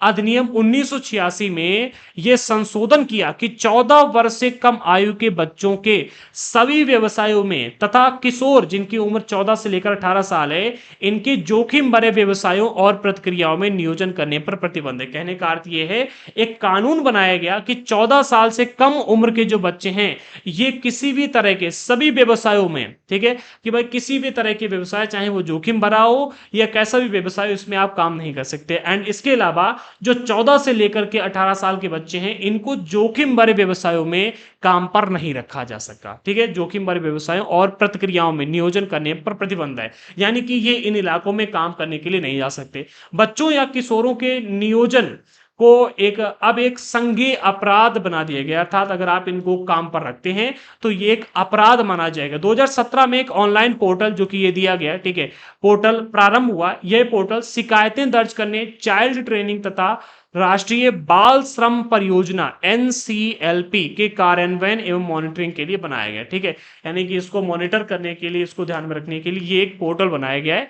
एंड इसके लिए कोई अधिकारी भी अपॉइंट किया गया होगा, कोई ना कोई किया ही गया होगा। ठीक है, जो कि दिखाया जा रहा है। ठीक है, यहां तक हमने डिस्कस कर लिया है। अगली हेडिंग है भोपाल गैस त्रासदी। अब हम यहाँ पर हमारे भारत की ही नहीं बल्कि दुनिया की सबसे भीषण औद्योगिक त्रासदी के बारे में पढ़ेंगे, जो है भोपाल गैस त्रासदी। याद रखना, भारत में जितनी भी अभी तक की त्रासदी हुई है, जितनी भी दुर्घटनाएं हुई हैं, उनमें भोपाल गैस त्रासदी सबसे बड़ी दुर्घटना है। ठीक है, और विश्व में जितनी भी अभी तक की दुर्घटनाएं हुई हैं जो कि औद्योगिक त्रासदी, औद्योगिक दुर्घटनाएं हैं, उनमें भोपाल गैस त्रासदी का भी नाम सबसे टॉप पर आता है। ठीक है, तो आइए इसके बारे में यहाँ पर डिस्कस करते हैं। एक बात यहाँ पर समझ लीजिए, देखो भोपाल गैस त्रासदी के बारे में आपको कई सारे वीडियोस यूट्यूब पर देखने को मिल जाएंगे, बहुत सारे एनिमेटेड वीडियो हैं, बहुत सारे डिटेल में वीडियो बनाए गए, बट एनसीईआरटी में आज के इस चैप्टर में जो भोपाल गैस त्रासदी के बारे में बताया गया है वो फैक्चुअल जानकारी यहां पर ज्यादा दी गई, जिन पर प्रश्न पूछे जाते हैं। ठीक है, तो टू द पॉइंट जिन जिन टॉपिक पर प्रश्न बनते हैं, एक एक टॉपिक को हम यहां पर बताते चलेंगे, आप इनको नोट भी करते चलना। ठीक है, एनसीईआरटी के आज के इस चैप्टर में भोपाल गैस त्रासदी के बारे में बहुत सारी डिटेल में जानकारी दी गई है, जो जानकारी आपको अलग अलग स्पेसिफिक वीडियोस में देखने को नहीं मिलेगी। अब आइए इसी के साथ में हम आगे बढ़ते हैं। सबसे पहले पॉइंट में कहा जा रहा है 24 साल पहले भोपाल में दुनिया की सबसे भीषण औद्योगिक त्रासदी हुई। भोपाल में यूनियन कार्बाइड नामक अमेरिकी कंपनी का कारखाना था जिसमें कीटनाशक बनाए जाते थे। 2 दिसंबर 1984 को रात के 2 बजे यूनियन कार्बाइड के इसी संयंत्र में मिथाइल आइसोसाइनाइड, जिसको मिग भी कहा जाता है, इस गैस का रिसाव होने लगा था और ये बेहद जहरीली गैस होती है। अच्छा, यहां पर एक डेटा दिया गया था जो एनसीईआरटी में रॉन्ग दिया गया था और मैंने भी वैसे ही रख दिया, ठीक है, इसके ऊपर ज्यादा ध्यान नहीं दिया, कैलकुलेशन नहीं किया था। बट अभी जब मैं यहाँ पर इसको पढ़ रहा हूं तो मेरे माइंड में आया तो मैंने सोचा आपको बता दूं। 2 दिसंबर 1984 को रात के 2 बजे दुर्घटना हुई थी, ठीक है। और यहां पर दिया जा रहा है 24 साल, 24 साल नहीं, कुछ यही 39 ईयर के आसपास निकलेगा जाकर के, अगर आप कैलकुलेट करोगे। दिसंबर की बात है तो 1984 को हम पूरा नहीं ले सकते, यानी कि उधर 6 साल हो गए और 24 साल इधर, हाँ, यानी कि 40 साल के आसपास समय होने जा रहा है इस त्रासदी को हुए, ठीक है। तो ये 24 साल दिया गया, ये डेटा यहाँ पर गलत दिया गया, एनसीईआरटी में ऐसे रखा था तो मैंने टू द पॉइंट इसको वैसे ही रख दिया यहाँ पर, ज्यादा इसको मैंने एनहेंस करने का प्रयास नहीं किया था, ठीक है, क्योंकि डेटा अच्छा था, ठीक है। मैंने कैलकुलेट नहीं किया यहाँ पर, ये मेरी गलती है। फिलहाल आप इसको मत दोहराना, ठीक है, आप यहाँ पर कैलकुलेट कर कर ही रखना। आगे बढ़ते हैं। तो याद रखना, आज से लगभग 39 से 40 साल पहले दुनिया की सबसे भीषण औद्योगिक त्रासदी हुई थी भोपाल में, ठीक है। यहां पर यूनियन कार्बाइड नाम की एक कंपनी थी जो कि अमेरिकी कंपनी है। प्रश्न नंबर 1, कंपनी का नाम क्या था? Union carbide. प्रश्न नंबर 2, किस देश की कंपनी थी? तो अमेरिकी कंपनी थी, ठीक है। प्रश्न नंबर 3, ये कंपनी क्या बनाती थी? तो कीटनाशक बनाए जाते थे इस कंपनी में, ठीक है। कब हुई थी दुर्घटना? तो 2 दिसंबर 1984 को रात के 2 बजे। दुर्घटना में हुआ क्या था? तो यूनियन कार्बाइड के इस संयंत्र से, यानी कि जो कंपनी है, जो यूनिट यहां पर लगा हुआ था, जो फैक्ट्री लगी थी, यहां से मिथाइल आइसोसाइनाइड, जिसे मिक भी कहा जाता है, इस गैस का रिसाव होने लगा था। और ये जो गैस है बेहद ही जहरीली गैस होती है, इस वजह से ये औद्योगिक दुर्घटना हुई थी। प्रश्न आएगा कि कौन सी गैस का रिसाव हुआ था? तो मिक गैस, जिसे मिथाइल आइसोसाइनाइड कहा जाता है। इस टॉपिक को नोट कर लीजिएगा, ठीक है। आई थिंक आप इसको याद करके चलेंगे ज्यादा बेटर रहेगा। अगले पॉइंट में कहा जा रहा है 3 दिन के भीतर ही 8,000 से ज्यादा लोग मौत के मुंह में चले गए, लाखों लोग गंभीर रूप से प्रभावित हुए। जहरीली गैस के संपर्क में आने वाले ज्यादातर लोग गरीब कामकाजी परिवार के थे। उनमें से 50,000 लोग आज भी इतने बीमार हैं कि कुछ काम नहीं कर सकते। जो लोग इस गैस के असर में आने के बावजूद जिंदा रह गए, उनमें से बहुत सारे लोग गंभीर श्वास विकारों, आंख की बीमारियों और अन्य समस्याओं से पीड़ित हैं। बच्चों में अजीबोगरीब विकृतियां पैदा हो रही हैं। अब इस चीज को थोड़ा सा डीपली समझो। कहने का अर्थ यहां पर यह है कि जब ये दुर्घटना हुई तो दुर्घटना के 3 दिन बाद तक अगर आप देखोगे तो कहा जा रहा है कि 8,000 से ज्यादा लोगों की मौत हुई। अब एक बात यहां पर याद रखना, जब भी गवर्नमेंट कोई डेटा को पब्लिश करती है कि भाई मौत इतने लोगों की हुई, दुर्घटना में कितने लोगों की मौत हुई, तो वहां पर जितने लोगों की मौत होती है उससे कम लोगों की मौत ही बताई जाती है। रियल डेटा कभी नहीं दिया जाता है। और एनसीईआरटी कह रही है कि 8,000 से ज्यादा लोगों की मौत हुई थी। अब जब 8,000 लोगों की मौत एनसीईआरटी कह रही है तो मेरे हिसाब से इससे 2 से 3 गुना ज्यादा लोगों की मौत हुई होगी, ठीक है। और तब यहां पर 8,000 लोगों की मौत बताई है। अभी आप कोरोना काल में ही देख लो, जितने लोग प्रभावित होते थे उससे कम लोगों का डेटा रिलीज किया जाता था, ठीक है। इसी तरह से इस दुर्घटना में भी जितने लोगों की मौत हुई थी उससे कम लोगों का डेटा यहां पर दिया गया था, ठीक है। मौत बहुत से लोगों की हुई थी, लेकिन चूंकि एनसीईआरटी के अनुसार 8,000 डेटा दिया गया है तो हम भी 8,000 से ज्यादा लोग यही डेटा का प्रयोग करेंगे। इसके अलावा लाखों लोग इससे प्रभावित भी हुए थे, ठीक है। जहरीली गैस के संपर्क में जो जो लोग आए थे, अगर हम उनमें देखें तो गरीब कामकाजी परिवार अर्थात लेबर वर्ग के लोग ज्यादा थे। अच्छा, इसके पीछे का रीजन क्या है? याद रखना, जब भी कहीं पर कोई फैक्ट्री या जब भी कहीं पर कोई कंपनी चलती है जहां पर लेबर वर्ग की आवश्यकता ज्यादा होती है, जहां पर मजदूरों की आवश्यकता ज्यादा होती है, उस फैक्ट्री के आसपास के एरिया में अगर आप देखोगे तो वो लेबर अपने घर बना करके या किराए पर रहने लगते हैं, ठीक है।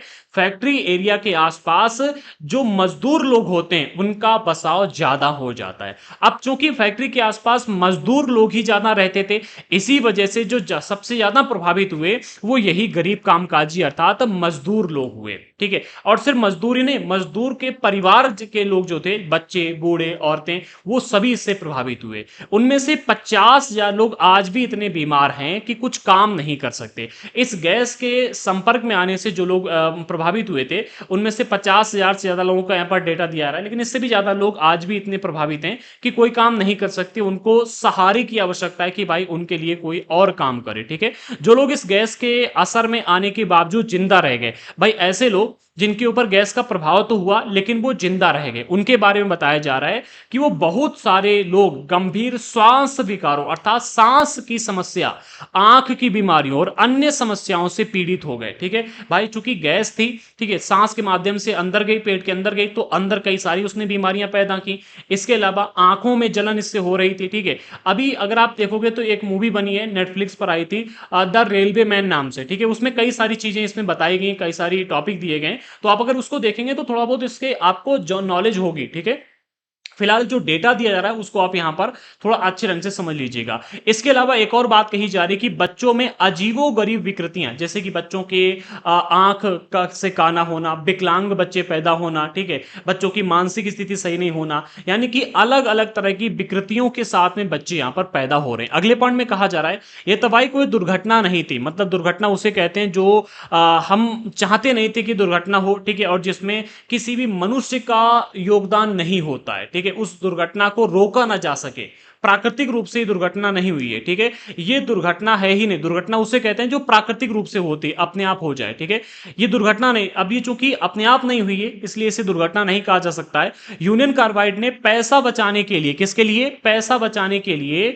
सुरक्षा उपायों को जानबूझकर नजरअंदाज किया था। 2 दिसंबर की त्रासदी से बहुत पहले कारखाने में गैस का रिसाव हो चुका था और इस घटना में एक मजदूर की मौत हो गई थी। क्या हुआ था, समझो इस चीज को। कहा यह जा रहा है कि जो यूनियन कार्बाइड नाम की कंपनी है, ये पैसा बचाने के लिए जो सुरक्षात्मक उपाय हैं उनके साथ में नजरअंदाज करने लगी थी जानबूझकर। जैसे कि अगर कोई प्रोडक्ट में गड़बड़ी निकल के आती, कोई पार्ट खराब हो रहा है, ठीक है, तो उसे चलताऊ पार्ट से रिप्लेस कर देना, वहां पर नया पार्ट नहीं लगेगा। ठीक है, जुगाड़ से काम चलाना। ठीक है, कहीं पर लीकेज हो रहा है तो वहां पर बांध देना किसी तरह से। ठीक है, तो ऐसे चलताऊ मतलब काम करने लगे। ठीक है, कोई परमानेंट उसका उपाय नहीं किया गया। अच्छा, इसके पीछे का रीजन ये था, क्योंकि ये जो कंपनी थी कीटनाशक बनाती थी और उस समय हमारे भारत देश में कीटनाशक की इतनी अधिक डिमांड नहीं थी, इसलिए इस कंपनी के कीटनाशक भी बड़े पैमाने पर बिक नहीं रहे थे। ठीक है, तो ये कंपनी पैसा बचाने का यहां पर प्रयास कर रही थी। इसके पीछे के तमाम रीजंस में से एक रीजन ये भी है।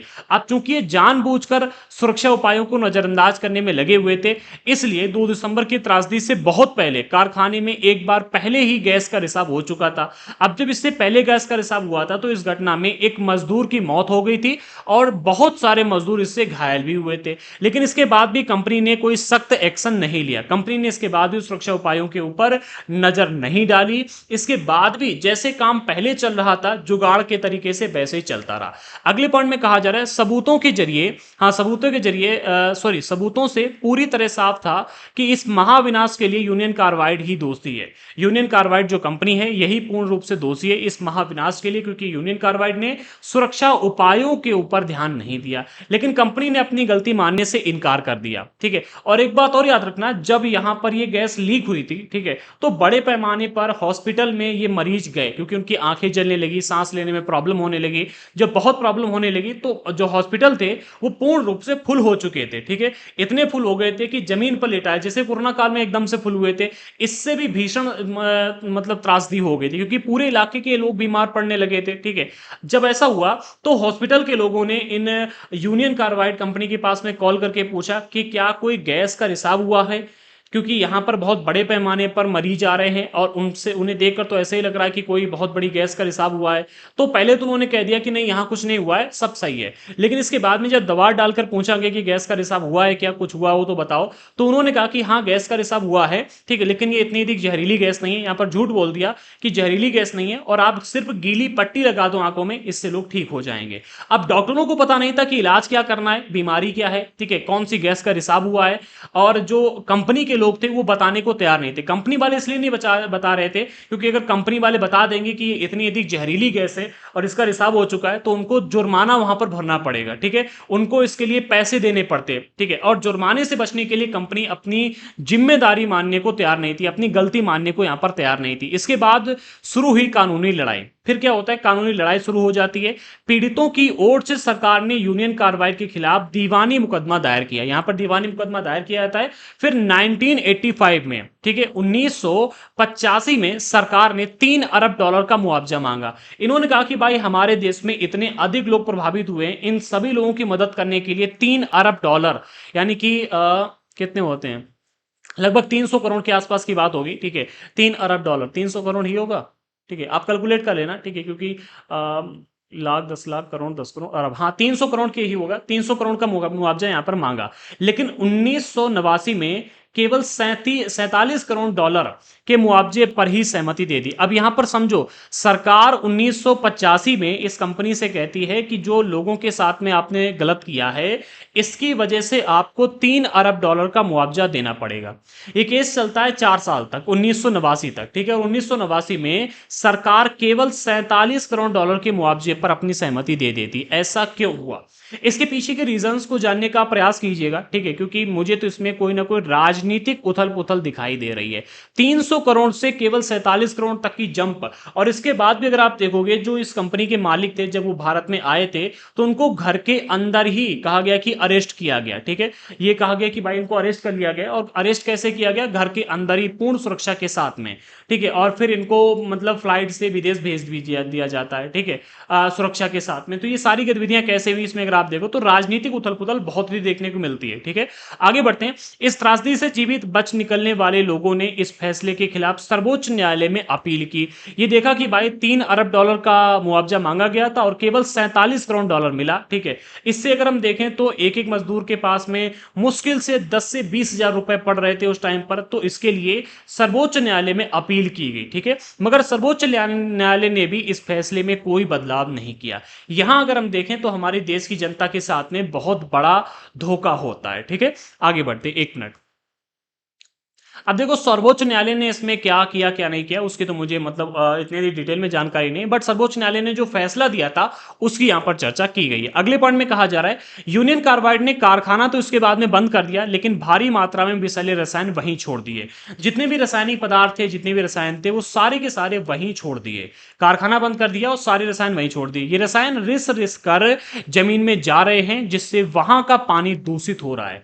अब देखो, जितना पानी दूषित होगा, उस इलाके में रहने वाले लोग उस पानी को पिएंगे और वो और भी अधिक बीमार पड़ेंगे, ठीक है। इससे क्या है कि और बड़े पैमाने पर हमारे देश में एक नई दुर्घटना, या फिर कहें कि एक नई बीमारी, या फिर एक नए संकेत मिल रहे हैं कि भाई हाँ, आगे चल करके इससे भी आपको और भी अधिक बड़ी दुर्घटना मिल सकती है, क्योंकि यहां पर विषैले रसायन हैं जो रिस रिस कर जमीन में जा रहे हैं। अब वहां पर जो पेड़ पौधे आने को थे, वो भी नहीं आ पाएंगे अच्छे ढंग से। फिलहाल आज के टाइम पर वो कैसा, इसका वीडियो यूट्यूब पर अवेलेबल है, खंडहर पूरा पड़ा हुआ है, अंदर कोई जाता नहीं है, ठीक है। तो आप चाहें तो उसका वीडियो देख सकते हैं। फिलहाल ये बात यहां पर कही जा रही है, ठीक है। अभी जो संयंत्र है, ठीक है, ये डाओ केमिकल नाम की एक कंपनी है, इसके कब्जे में है। और ये जो कंपनी है, इसकी साफ सफाई का जिम्मा उठाने को बिल्कुल भी तैयार नहीं है। कंपनी ने कह दिया कि भाई हम इसका साफ सफाई नहीं कर पाएंगे। अगले पॉइंट में कहा जा रहा है, 24 साल बाद भी, 24 साल नहीं, 39 या 40 ईयर, ठीक है, 24 साल वही डेटा दिया गया जो कि गलत है, ठीक है। एनसीईआरटी में दिया गया था, मैंने उठाकर वैसे ही रख दिया, ठीक है। तो कैलकुलेट नहीं कर पाए थे क्योंकि नोट्स बल्क में बना रहे थे, तो इतना टाइम नहीं मिल पाता है। मैं अन्य चीजों पर भी रिसर्च काफी करता हूं, ठीक है। तो 24 साल, सॉरी 39 से 40 ईयर की बात है। तो इतने साल बाद भी लोग न्याय के लिए संघर्ष कर रहे हैं। आज भी न्याय के लिए लोग संघर्ष कर रहे हैं। वे पीने के साफ पानी, स्वास्थ्य सुविधाओं और यूनियन कार्बाइड के जहर से ग्रस्त लोगों के लिए नौकरी की मांग कर रहे हैं। इन लोगों की मांग है कि भाई यूनियन कार्बाइड से जो लोग प्रभावित हुए हैं, उनको साफ पानी दिया जाए, ठीक है, स्वास्थ्य सुविधाएं दी जाएं। इसके अलावा जो लोग इस जहर से प्रभावित हुए हैं, उनको नौकरी दी जाए, क्योंकि उनको तो अपना जीवन जीना ही है, वो मर तो सकते नहीं है, ठीक है। अब मर नहीं सकते हैं, कुछ काम करने लायक कंपनी ने छोड़ा नहीं, ठीक है, तो करें क्या? न्याय के लिए आज भी वो संघर्ष कर रहे हैं। उन्होंने यूनियन कार्बाइड के चेयरमैन एंडरसन को सजा दिलाने के लिए भी आंदोलन चलाया, लेकिन आज तक इनको सजा नहीं मिली है। अब यहां पर एक मजदूर की कीमत क्या होती है, अगली हेडिंग दी जा रही है। यहां पर हम मजदूरों के बारे में डिस्कस करेंगे, ठीक है। इस महाविनाश में किस तरह से मजदूरों को क्या मतलब, मजदूरों के साथ में क्या हुआ, उसको देखते हैं। अगले सबसे पहले पॉइंट में यहां पर कहा जा रहा है, अगर आप भोपाल के महाविनाश की वजहों को समझना चाहते हैं तो सबसे पहले ही जानना पड़ेगा कि यूनियन कार्बाइड ने भारत में ही अपना कारखाना क्यों खोला। भाई प्रश्न बनता है ना कि आखिरकार ये भारत में ही अपना कारखाना क्यों लेकर के आए। और दूसरा प्रश्न बनता है कि इन्होंने सुरक्षात्मक जो व्यवस्थाएं थी, सुरक्षा व्यवस्था थी, उसके साथ में नजरअंदाज क्यों किया, ठीक है, उसको मतलब दुरुस्त क्यों नहीं रखा, ठीक है। ये दो प्रश्न बनते हैं, भारत में ही क्यों आए, ठीक है। और दूसरा, जो सुरक्षा व्यवस्था थी, उसके सुरक्षा उपकरण थे, उनको सही ढंग से क्यों नहीं लगाया। तो अगले पॉइंट में यहाँ पर कहा जा रहा है विदेशी कंपनियों में के भारत आने का एक कारण यहाँ का सस्ता श्रम था। देखो विदेशी कंपनियां भारत में इसलिए आई क्योंकि यहाँ पर उनको सस्ता श्रम मिल रहा था। यहाँ के जो मजदूर थे कम पैसे पर काम करने के लिए तैयार थे, इसलिए यहाँ पर ये कंपनियां आ गई। अगर ये कंपनियां अमेरिका या किसी और विकसित देश में काम करें तो उन्हें भारत जैसे गरीब देशों के मजदूरों के मुकाबले वहां के मजदूरों को ज्यादा वेतन देना पड़ता है। और इसी वजह से अगर आप देखोगे तो चाइना में भी भर भर कर कंपनियां गई, वहां पर सस्ता श्रम मिल रहा था और वहां पर चाइना में इससे क्या है कि डेवलपमेंट हुआ। लेकिन भारत और चाइना के बीच में अगर आप देखोगे कि फर्क क्या रहा, भारत में भी कंपनी आई, चाइना में भी कंपनी गई और भारत में दुर्घटना हुई, चाइना में नहीं हुई। तो इसके पीछे का रीजन है कानून। चाइना ने सख्त कानून बना के रखे थे, ठीक है, और भारत में कानून सख्त नहीं थे, ठीक है। अगर सख्त कानून होते कि आपको सुरक्षा उपकरण लगा करके रखने हैं, सही ढंग से काम कर रहे हो, ठीक है, सुरक्षा व्यवस्था सही ढंग से काम कर रही हो, ठीक है, हर एक कानून सख्त हो और सख्ती से उसका पालन करवाया जा रहा होता तो ये दुर्घटना कभी होती ही नहीं, ठीक है। भारत में ना केवल वे कम कीमत पर काम करवाती थी बल्कि यहाँ के मजदूर ज्यादा घंटे तक भी काम कर सकते थे। यहाँ मजदूरों के लिए आवास जैसी दूसरी चीजों पर भी खर्च करने की जरूरत नहीं थी।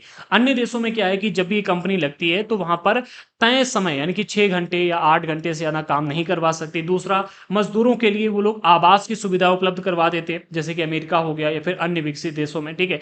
लेकिन भारत में ना तो आवास देना है इनको, ठीक है, ज्यादा समय तक भी काम करवा सकते हैं, ज्यादा वेतन देने की भी आवश्यकता नहीं है, ठीक है। इसके अलावा स्वास्थ्य सुविधाओं का भी ध्यान रखने की जरूरत नहीं है, ठीक है भाई। जैसे कि एक आवास हो गया, दूसरे खर्चे जैसे कि भाई रहने का खर्चा देना हो गया, स्वास्थ्य सुविधाएं देनी होंगी, अन्य चीजों का खर्चा उठाने की भी जरूरत नहीं। इस तरह ये कंपनियां यहाँ कम लागत पर ज्यादा मुनाफा कमा सकती थी, इसलिए भारत में आ गई। क्योंकि भारत में आएंगे, ठीक है, भारत में ज्यादा इन्वेस्टमेंट है नहीं, पैसा कमाएंगे और यहां से निकलेंगे। अगले पॉइंट में कहा जा रहा है लागत में कटौती के तरीके इतने इससे खतरनाक भी हो सकते थे। अब देखो यहां पर इन्होंने श्रम के क्षेत्र में मजदूरों के साथ में जो गलत किया वो तो एक बार सहन किया जा सकता है, ठीक है। लागत में इन्होंने जो कटौती की, भाई यहां पर ज्यादा इन्वेस्टमेंट नहीं है, फायदा ज्यादा है, ये तो एक बार हम सहन कर सकते हैं, ठीक है। लेकिन इससे भी ज्यादा खतरनाक और भी मतलब लागत में कटौती के तरीके इससे भी खतरनाक हो सकते हैं। एक तो तरीका ये हो गया कि भाई मजदूरों के साथ में हम कम कम पैसा खर्च करेंगे, ये तो मान सकते हैं, ठीक है। लेकिन लागत में कटौती के जो अन्य तरीके थे, ठीक है, अन्य तरीकों से जो इन्होंने इन्वेस्टमेंट कम किया वो और भी खतरनाक हो सकता है। जैसे लागत में कमी लाने के लिए सुरक्षा उपायों की अक्सर अनदेखी की जाती थी, ये खतरनाक है। आप मजदूरों को कम वेतन दे रहे एक बार चलेगा, ठीक है, मजदूरों को आवास नहीं दे रहे एक बार चलेगा, लेकिन मजदूरों के जीवन के साथ में खेलना, ठीक है, सुरक्षा उपायों के साथ में अनदेखी करना, ये नहीं चलेगा, ठीक है। यहां पर इन्होंने लागत में कटौती करना शुरू कर दिया। यूनियन कार्बाइड के कारखाने में एक भी सुरक्षा उपकरण या तो सही ढंग से काम नहीं कर रहा था या उसकी संख्या कम थी, ठीक है, याद रखना, एक भी सुरक्षा उपकरण ऐसा नहीं था जो सही ढंग से काम कर रहा हो या उसकी संख्या तय सीमा के अनुसार हो, ठीक है। 1980 से लेकर 84 के बीच मिग संयंत्र के कामगारों के दल की संख्या में 12 से घटकर 6 हो चुकी थी। कहने का अर्थ यह है कि भाई 1980 से लेकर 84 के बीच में इस कंपनी में जो कामगार दल थे, ठीक है, यानी जो काम करने वाले लोग थे, ठीक है, जो मशीनों को मेंटेन करने वाले लोग थे, ठीक है, कामगारों के जो दल थे, जो टीम थी, ठीक है, उनकी संख्या पहले 12 थी लेकिन अब 12 से घटाकर 6 की जा चुकी थी। मजदूरों के लिए सुरक्षा प्रशिक्षण की अवधि 6 महीने से घटाकर 15 दिन कर दी गई थी। अब समझो पहले 6 महीने ट्रेनिंग दी जा रही थी, अब मात्र 15 दिन, ठीक है। फर्क दिखता है कि नहीं दिखता है? 12 टीम से 6 टीम कर दी गई। 6 महीने जो ट्रेनिंग पहले दी जा रही थी अब वो ट्रेनिंग केवल 15 दिन कर दी गई। मिग कारखाने के लिए रात की पाली के मजदूर का पद ही खत्म कर दिया गया कि भाई रात में जो मतलब मजदूर काम कर रहे थे, जो सुरक्षात्मक व्यवस्थाओं का ध्यान रखते थे, जो कंपनी का ध्यान रखते थे, उस पद को ही खत्म कर दिया गया कि भाई रात का कोई पद ही नहीं रहेगा। इस तरह से इन्होंने यहां पर कटौती करनी शुरू कर दी और यही कुछ रीजन बने इस औद्योगिक दुर्घटना के प्रमुख, ठीक है। आगे बढ़ते हैं। अब अगले पॉइंट में यहां पर कहा जा रहा है यूनियन कार्बाइड के भोपाल और अमेरिकी संयंत्रों में सुरक्षा व्यवस्था में फर्क। कहने का अर्थ यह है कि भाई एक कंपनी इन्होंने जो भारत में लगाई थी भोपाल में, ठीक है, और एक कंपनी जो अमेरिका में लगी हुई थी, इन दोनों में सुरक्षा व्यवस्था में फर्क क्या था आप समझो, ठीक है। तो पहले पॉइंट में यहां पर कहा जा रहा है पश्चिमी वर्जीनिया अमेरिका में कंप्यूटरीकृत चेतावनी और निगरानी व्यवस्था मौजूद थी, यानी कि अगर कोई भी दुर्घटना होने वाली है तो कंप्यूटरीकृत चेतावनी थी वहां पर, कंप्यूटर के द्वारा वो अलार्म संकेत देगा कि भाई यहां पर दुर्घटना होने वाली है, ठीक है। कंप्यूटर से वो अलर्ट जारी करेगा, कंप्यूटर मेजर करेगा पूरी की पूरी टेक्नोलॉजी को, पूरी की पूरी मशीनों को, और अगर कहीं दुर्घटना होने वाली है तो कंप्यूटर उसके लिए वहां पर अलर्ट जारी करेगा। भोपाल के यूनियन कार्बाइड कारखाने के गैस के रिसाव के लिए केवल मजदूर के अंदाजे के सारे काम चल रहा था, मजदूरों के अंदाजे, मजदूर अपने अंदाजे के हिसाब से काम चला रहे थे, ठीक है। और भारत के मजदूर भी मतलब अपने आप को बहुत बड़ा 30 मार्का समझने लगते हैं। अगर मतलब उनके आप अक्सर कर देखना, अगर थोड़ा सा आप उनको प्रोत्साहित कर दो, ठीक है, कि भाई आप तो बहुत बढ़िया इंजीनियर हो, आप ये कर सकते हो वो कर सकते हो, फिर आप उससे ना 2 की जगह 4 का काम करवा सकते हो, ठीक है। एक आदमी की जगह 2 आदमी का काम एक ही इंसान से करवा सकते हो। अब भाई जब कंप्यूटरीकृत चेतावनी की आवश्यकता थी, एक जगह पर लगी हुई थी, तो यहां पर भी मजदूरों को मांग करनी चाहिए थी, ठीक है। मांग की गई होगी, लेकिन जब मजदूर कह रहे थे, मजदूर जब अपने अंदाजे के हिसाब से ही कंपनी को चलाने में लगे हुए थे, तो ये अलार्म यहां पर नहीं लगाया गया, ये चेतावनी, कंप्यूटर की चेतावनी भारत में यहां पर नहीं लगाएगी। इसके पीछे के तमाम रीजन थे, लेकिन एक जो फर्क है वो यहां पर आप समझ लीजिएगा, ठीक है। अमेरिका में क्या था, अमेरिका के वर्जीनिया में जो कंपनी चल रही थी वहां पर कंप्यूटर की चेतावनी थी, और यहां पर मजदूरों के अंदाजे के सारे पूरी कंपनी चल रही थी। अंदाजे से देख लिया कि हाँ भाई ये 4 दिन तक और चल जाएगा, ये गैस का रिसाव यहाँ पर नहीं होगा, ठीक है। अंदाजे के हिसाब से सारा का सारा कर रहे थे कि भाई इतना गैस इसके अंदर भला है, इतने सिलेंडर नहीं फटेगा, ठीक है। प्रेशर अपने आप अंदाजे के हिसाब से तय करते थे, ठीक है। पश्चिमी वर्जीनिया में खतरा पैदा होने पर लोगों को सुरक्षित स्थानों पर ले जाने की व्यवस्था मौजूद थी, जबकि भोपाल में ऐसा कुछ भी नहीं था। अब समझो, ठीक है, इतना बड़ा फर्क एक आप यहां पर देख पा रहे हैं। अगले पॉइंट में क्या कहा जा रहा है, अलग अलग देशों के बीच सुरक्षा, एक मिनट, अलग अलग देशों के बीच सुरक्षा मानकों में इतने भारी फर्क क्यों, और दुर्घटना हो जाने के बाद पीड़ितों को इतना मामूली मुआवजा क्यों दिया जा रहा है, ठीक है। भाई अगर हम देखें तो बहुत सारे लोग प्रभावित हुए थे, ठीक है, और केवल 45 करोड़, 45 47 है, हाँ, केवल 47 करोड़ का मुआवजा दिया जा रहा है, 47 करोड़ डॉलर का, ठीक है। तो ऐसा क्यों, इसको भी आप यहां पर समझ लो कि भाई यहां से यहां और अमेरिका की जो कंपनी, एक ही व्यक्ति ने 2 कंपनियां डाली एक ही स्थान पर, मतलब इतने अच्छे, मतलब वहां पर सारे के सारे सुरक्षा व्यवस्था लगा कर रखी है, और एक जगह पर कोई सुरक्षा व्यवस्था है ही नहीं। एक जगह पर दुर्घटना होने पर पीड़ितों का मतलब इलाज करने के लिए या उनकी मदद करने के लिए कोई व्यवस्था नहीं है, और एक स्थान पर सारी व्यवस्थाएं। इसके पीछे के रीजन क्या है, तो यहां पर कहा जा रहा है भारतीय मजदूर का मोल अभी भी ज्यादा नहीं माना जाता है। देखो उस समय पर तो बिल्कुल भी नहीं था, ठीक है, उस समय पर भी नहीं था, और आज भी अगर आप देखोगे तो भारतीय मजदूरों की जो कीमत है वो बहुत ही कम मानी जाती है। एक मजदूर सॉरी हाँ, एक मजदूर जाता है तो फौरन दूसरा मिल जाता है, ठीक है। ये तो भाई आज भी देखने को मिलता है। आज भी अगर आप देखो, एक व्यक्ति कहे कि भाई आप हमारी जो, जहां हम काम कर रहे हैं वहां पर सुरक्षा व्यवस्था अच्छी नहीं है, ठीक है, और आप पैसे भी हमें कम दे रहे हो, हम काम नहीं करेंगे, तो मालिक कहेगा फौरन निकलो, ठीक है, पहली फुर्सत में निकलो, हम दूसरे को हायर कर लेंगे, और वो दूसरा हायर भी कर लेता है। और 2 नहीं बल्कि उसकी जगह पर 4 लोग बैठे कि भाई हम आपके यहां पर आकर के जैसे बताओगे वैसे काम करने को तैयार हैं।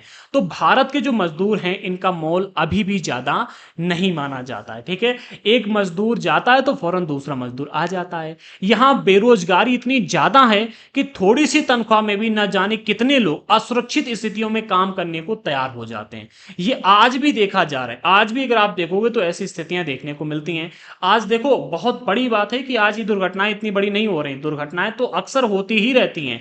जैसे कि अगर आप बड़े बड़े शहरों में देखोगे तो जो सीवेज लाइन होती है नीचे, ठीक है, गंदगी निकलने वाली लाइन होती है, वहां पर सफाई के लिए बिना किसी इक्विपमेंट के उस गटर के अंदर जाकर के लोग सफाई करते हैं। क्या ये एक बहुत बड़े खतरनाक काम नहीं है, बताओ मुझे। लेकिन पैसे के लिए लोग उसके अंदर जाते हैं। आप नहीं जाओगे कोई और जाएगा, कोई और नहीं जाएगा कोई और जाएगा, ठीक है, लेकिन जाएगा। इस तरह की बहुत सारी चीजें आज भी हमारे देश में चल रही हैं। मजदूरों की इस कमजोरी का फायदा उठाकर मालिक कार्यस्थल पर सुरक्षा की जिम्मेदारी से बच जाते हैं। अक्सर कर आप देखोगे अधिकतर स्थानों पर जो फायर एक्सटिंग्विशर्स लगे होते हैं, अग्निशामक यंत्र जो लगे होते हैं, वो काम ही नहीं कर रहे होते हैं। अधिकतर स्थानों पर कंपनियों में आप देखोगे जो मालिक लोग होते हैं वो अधिकतर चीजें सिर्फ दिखावा के लिए रखते हैं। अलार्म लगे हैं लेकिन चालू नहीं है, दिखावा के लिए लगा हुआ है। आज भी ऐसा देखने को मिलता है। भोपाल गैस त्रासदी के इतने सालों बाद भी मालिकों के बर्बर रवैये के कारण निर्माण स्थल, खदान, कारखानों में दुर्घटना की खबरें हर रोज आती रहती हैं। हर रोज खबरें आती है, लेकिन इतने बड़े लेवल पर अभी दुर्घटना दोबारा नहीं हुई जितने लेवल पर ये दुर्घटना हुई थी। इस वजह से अभी इसको बहुत सीरियसली नहीं लिया जा रहा है। अब ऐसे में जरूरत है सख्त कानून की, ठीक है। अब इस चीज को हम यहां पर समझते हैं अगले पॉइंट में, कानून के बारे में अगले पॉइंट में समझते हैं, ठीक है। तो अगली हमारी हेडिंग है सुरक्षा कानूनों का क्रियान्वयन, ठीक है। कैसे कानून होने चाहिए और कैसे इनको लागू किया जाना चाहिए। तो सबसे पहले पॉइंट में यहां पर कहा जा रहा है कानून बनाने और लागू करने वाली संस्था के नाते यह सुनिश्चित करना सरकार की जिम्मेदारी है कि सुरक्षा कानूनों को सही ढंग से लागू किया जाए। क्या कहा जा रहा है, सबसे पहला पॉइंट समझो, कानून बनाने और लागू करने वाली संस्था, कौन संस्था है ये संस्था है सरकार। सरकार की जिम्मेदारी बनती है कि वो सख्त कानून बनाए और उस कानून को लागू भी करे, ठीक है। और सिर्फ इतना नहीं, कानून को सही ढंग से लागू करे। ऐसा नहीं कि हमने कानून लागू कर दिया, कानून को सही ढंग से लागू करे। सरकार को इस बात का भी ध्यान रखना चाहिए कि अनुच्छेद 21 में दिए गए जीवन के अधिकार का उल्लंघन ना हो। अब जो यहां पर भोपाल में हुआ, ठीक है, ये अनुच्छेद 21 का उल्लंघन है, ठीक है। क्योंकि यहां पर सरकार ने सुरक्षा कानून सही ढंग से नहीं बनाए, जो बने थे उनको सही ढंग से लागू नहीं करवाया। इस वजह से वहां के लोगों के साथ में बहुत बड़ा अन्याय हुआ, उनके जीवन का अधिकार उनसे छीन लिया गया। जो जीवित हैं वो सही ढंग से जी नहीं पा रहे हैं, ठीक है। यहां पर अनुच्छेद 21 का बहुत बड़े पैमाने पर उल्लंघन हुआ है, वो भी सरकार की गलती की वजह से, और इसका खामियाजा भुगतना पड़ा है आम जनता को, ठीक है। आगे बढ़ते हैं। जब यूनियन कार्बाइड संयंत्र में सुरक्षा मानकों की इस तरह खुलेआम अवहेलना हो रही थी तो सरकार क्या कर रही थी, यहां पर प्रश्न बनता है। उस समय की सरकार से आप प्रश्न पूछ सकते हो, ठीक है, ये प्रश्न बनता है। अगले पॉइंट में कहा जा रहा है, पहली बात, भारत में सुरक्षा कानून बहुत ढीले हैं, ठीक है। दूसरा, उन कमजोर सुरक्षा कानूनों को भी सही ढंग से ठीक से लागू नहीं किया जा रहा है। दो की दोनों बातें बिल्कुल सटीक है। पहली बात तो देखो भाई, भारत में जो सुरक्षा कानून है ना बहुत बहुत ढीले हैं, ठीक है। दूसरा, इन कानूनों को सही ढंग से लागू भी नहीं किया जाता है। क्यों? क्योंकि भाई लोग पैसे बचाने के लिए काम करते हैं, ठीक है। जो मालिक लोग होते हैं वो पैसे बचाने में लगे रहते हैं, और जो मजदूर लोग हैं उनको भाई रोजगार मिले, पैसा मिले, ठीक है। कहीं भी काम करवाओ, कैसा भी काम करवाओ, काम करने के लिए तैयार है, बस उनको आप पैसा दो, ठीक है। उनका घर चलना चाहिए, मरे जिए कितनी भी कठिन परिस्थितियां कुछ भी हो, सुरक्षा व्यवस्था हो ना हो, काम करने के लिए तैयार। क्योंकि हमारे देश में बेरोजगारी बहुत बड़े पैमाने पर है और जनसंख्या भी बहुत अधिक है, ठीक है। अगले पॉइंट में कहा जा रहा है सरकारी अफसर भी सरकारी अफसर इस कारखाने को खतरनाक कारखानों की श्रेणी में रखने को तैयार नहीं थे। हाँ समझो, यहां पर देखो दो बातें यहां पर हमने देखी। सबसे पहली बात तो ये देखी कि जो कानून थे वो बहुत ढीली थे, और दूसरी, जो कानून थे भी उनको ठीक से लागू नहीं किया जा रहा था। अगले पॉइंट में कहा जा रहा है, जो सरकारी अफसर थे, जो अधिकारी लोग थे, वो इस कारखाने को खतरनाक कारखानों की श्रेणी में रखने के लिए तैयार ही नहीं थे। इस कारखाने को घनी आबादी वाले इलाके में खोलने पर उन्हें कोई एतराज भी नहीं था। जो घनी आबादी थी, जहां पर बहुत अधिक लोग रह रहे थे, वहां पर कारखाने को खोल दिया गया, और इसमें मतलब सरकारी अफसर ने, सरकार ने कोई एतराज भी नहीं दिखाया। जब भोपाल के कुछ नगर निगम अधिकारियों ने इस बात पर उंगली उठाई कि 1978 में मिग उत्पादन कारखाने की स्थापना सुरक्षा मानकों के खिलाफ है, ठीक है। जो सुरक्षा मानक होने चाहिए उनके खिलाफ है, सुरक्षा मानकों का ये सही ढंग से पालन नहीं करे। इसके लिए जब वहां के नगर निगम के अधिकारियों ने सवाल उठाया तो सरकार का कहना था कि प्रदेश को भोपाल के संयंत्र में प्रदेश को भोपाल के संयंत्र में लगाना, एक मिनट, तो सरकार का कहना था कि प्रदेश को भोपाल के संयंत्र में लगातार निवेश चाहिए, ठीक है। कहने का अर्थ यह कि भाई भोपाल में लगातार निवेश चाहिए ताकि रोजगार मिलते रहें, ठीक है। और इस वजह से हम इसे यहां पर लगा रहे हैं, ठीक है। एक प्रदेश को भोपाल में संयंत्र के भोपाल के संयंत्र में, हाँ, यानी कि यहां पर जो कारखाने लग रहे हैं, ठीक है, यहां पर जो कंपनियां आ रही हैं उसमें लगातार निवेश चाहिए ताकि यहां के लोगों को रोजगार मिलते रहे, और इस वजह से हम इसको मना नहीं कर सकते। ये हमारे यहाँ की प्रदेश सरकार का कहना था, ठीक है। जो प्रदेश सरकार थी, प्रदेश को भोपाल, ये सरकार का कहना था। इस वजह से यहाँ पर ऐतराज जताने के बाद भी जो वहां के नगर निगम के अधिकारी थे उन्होंने जब उंगली उठाई, उसके बाद भी इस कंपनी को वहीं पर लगाया गया। सरकार की राय में यूनियन कार्बाइड से इस बात की मांग करना असंभव था कि वे साफ सुथरी तकनीक या ज्यादा सुरक्षित प्रक्रियाओं को अपनाए, ठीक है। हाँ, मतलब यहां पर सरकार का कहना यह था कि भाई हम यूनियन कार्बाइड से इस बात की मांग कर ही नहीं सकते हैं कि वो साफ सुथरी तकनीक का इस्तेमाल करे और ज्यादा सुरक्षित प्रक्रियाओं को अपनाए, क्योंकि यहां पर सरकार का कहना यह था कि भाई भोपाल में हमें निवेश चाहिए ताकि यहाँ के लोगों को रोजगार मिल सके, और हम इसके लिए मजबूर हैं, ठीक है, क्योंकि भाई उनको निवेश चाहिए और निवेश के लिए कंपनी आ रही है, लेकिन कंपनी का ये मतलब कहना है कि भाई हम साफ सुथरी तकनीक का इस्तेमाल नहीं करेंगे, ज़्यादा सुरक्षित प्रक्रियाओं का इस्तेमाल नहीं करेंगे। सरकार इसके लिए तैयार थी। सरकारी निरीक्षक कारखाने में अब अपनाई जा रही दोषपूर्ण प्रक्रियाओं को बार बार मंजूरी देते रहे। जो सरकार थी, सरकारी अधिकारी थे, वो बार बार मतलब मंजूरी देते रहे कि आप किसी भी तरह से काम करो, यहाँ के लोगों को रोजगार मिलना चाहिए, मरे जिए, दुर्घटना हो, भविष्य की पीढ़ी बर्बाद हो, जो भी होना हो, लोगों को मतलब रोजगार मिलना चाहिए, ठीक है। और इसी तरह से आज भी हम लोग चल रहे हैं, भाई हमें पैसा मिलना चाहिए, ठीक है, सरकार कोई बने, हमारे घर का राशन चलना चाहिए, ठीक है, सरकार किसी की बने, ठीक है, वो देश के हित में हो ना हो, बल्कि ऐसा नहीं होना चाहिए। आम जनता को सोचना चाहिए, अधिकारियों को सोचना चाहिए, सरकार को सोचना चाहिए। जब कारखाने में बार बार गैस का रिसाव होने लगा तो सबको ये बात समझ में आ चुकी थी कि कहीं कोई बड़ी गड़बड़ी चल रही है। तब भी निरीक्षकों के कान पर जूं तक नहीं रहेंगे। अब समझो यहां पर राज्य सरकार कितने बड़े खतरे को अंजाम देने के लिए तैयार बैठी थी। राज्य सरकार को पता था कि यहां पर बहुत बड़ा मतलब घोटाला चल रहा है, गड़बड़ी होने वाली है, कभी भी दुर्घटना हो सकती है, लेकिन फिर भी सरकार इसके खिलाफ एक्शन लेने के लिए तैयार नहीं थी। आगे बढ़ते हैं। अगले पॉइंट में कहा जा रहा है, लोगों के हितों की रक्षा करने के बजाय सरकार और निजी कंपनी दोनों ही उनकी सुरक्षा को नजरअंदाज करती जा रही थी, सरकार भी और कंपनी भी। ये हरगिज अच्छी स्थिति नहीं थी, मतलब ये अच्छी स्थिति बिल्कुल भी नहीं थी। मैंने कहा था ना स्टार्टिंग में, 300 करोड़ से 47 करोड़ के ऊपर जो मुआवजा आया, वो उसके पीछे का रीजन राजनीति थी। वो यहां पर फिर से देखने को मिल रही है। जब भारत में स्थानीय और विदेशी व्यवसायी नए नए कारखाने खोलते जा रहे थे तो मजदूरों के अधिकारों की रक्षा करने वाले सख्त कानूनों और उनके ज्यादा बेहतर क्रियान्वयन की जरूरत और बढ़ गई थी। कि भाई सख्त कानून बनाए जाएं और उन कानूनों का क्रियान्वयन भी किया जाए, लेकिन यहां पर सरकार हाथ पर हाथ रख करके बैठी, सिर्फ तमाशा देखने में लगी हुई थी, जो कि यहां पर साफ साफ तौर पर देखने को भी मिल रहा है, ठीक है।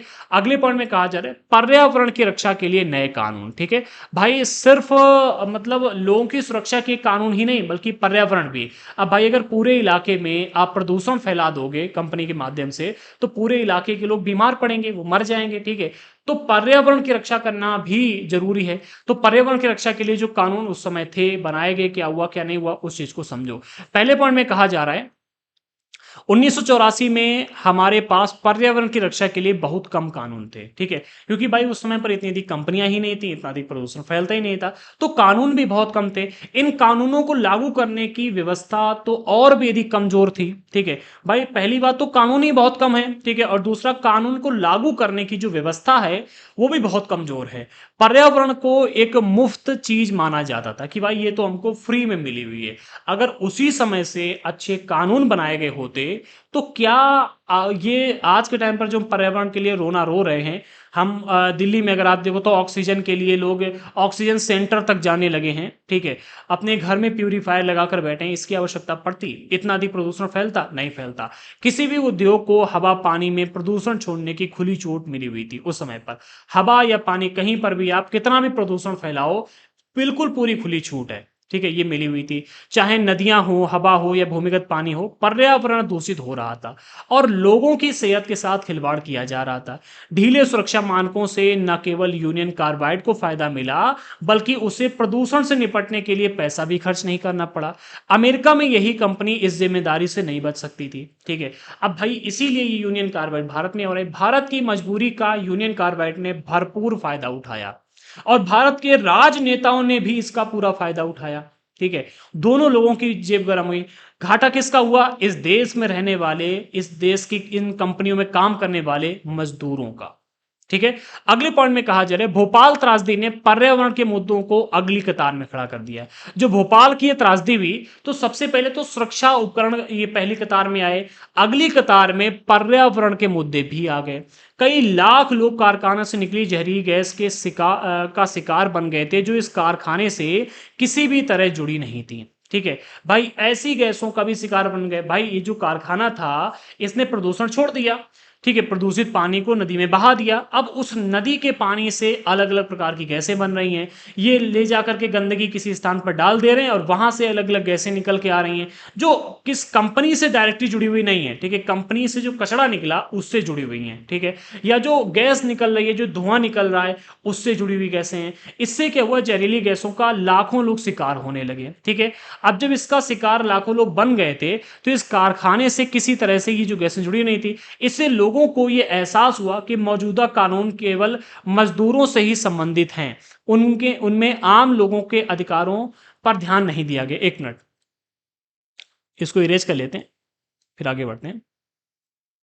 थोड़ा सा डीपली है ये, थोड़ा सा डीपली समझो, थोड़ा सा दिमाग लगा करके। हाँ, कहा ही जा रहा है यहां पर है कि कई लाख लोग कारखाना से निकली जहरीली गैस का शिकार बन गए थे, जो इस कारखाने से किसी तरह जुड़े हुए नहीं थे। कहने का अर्थ यहां पर यह है कि भाई ऐसे लोग जो कारखाने में काम ही नहीं कर रहे थे, कारखाने से उनका किसी भी तरह का दूर दूर तक कोई संबंध नहीं था, लेकिन जब कारखाने में ये दुर्घटना हुई तो इससे निकली गैस से वो लोग भी प्रभावित हुए।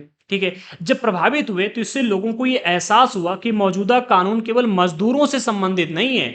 जो कानून बने हुए हैं, अगर उनका सख्ती से पालन नहीं होगा, ये कानून नहीं बनेंगे, तो केवल मजदूर ही इससे प्रभावित नहीं होंगे, बल्कि जो आम जनता वहां पर रह रही है उनको भी इसका असर देखने को मिलेगा।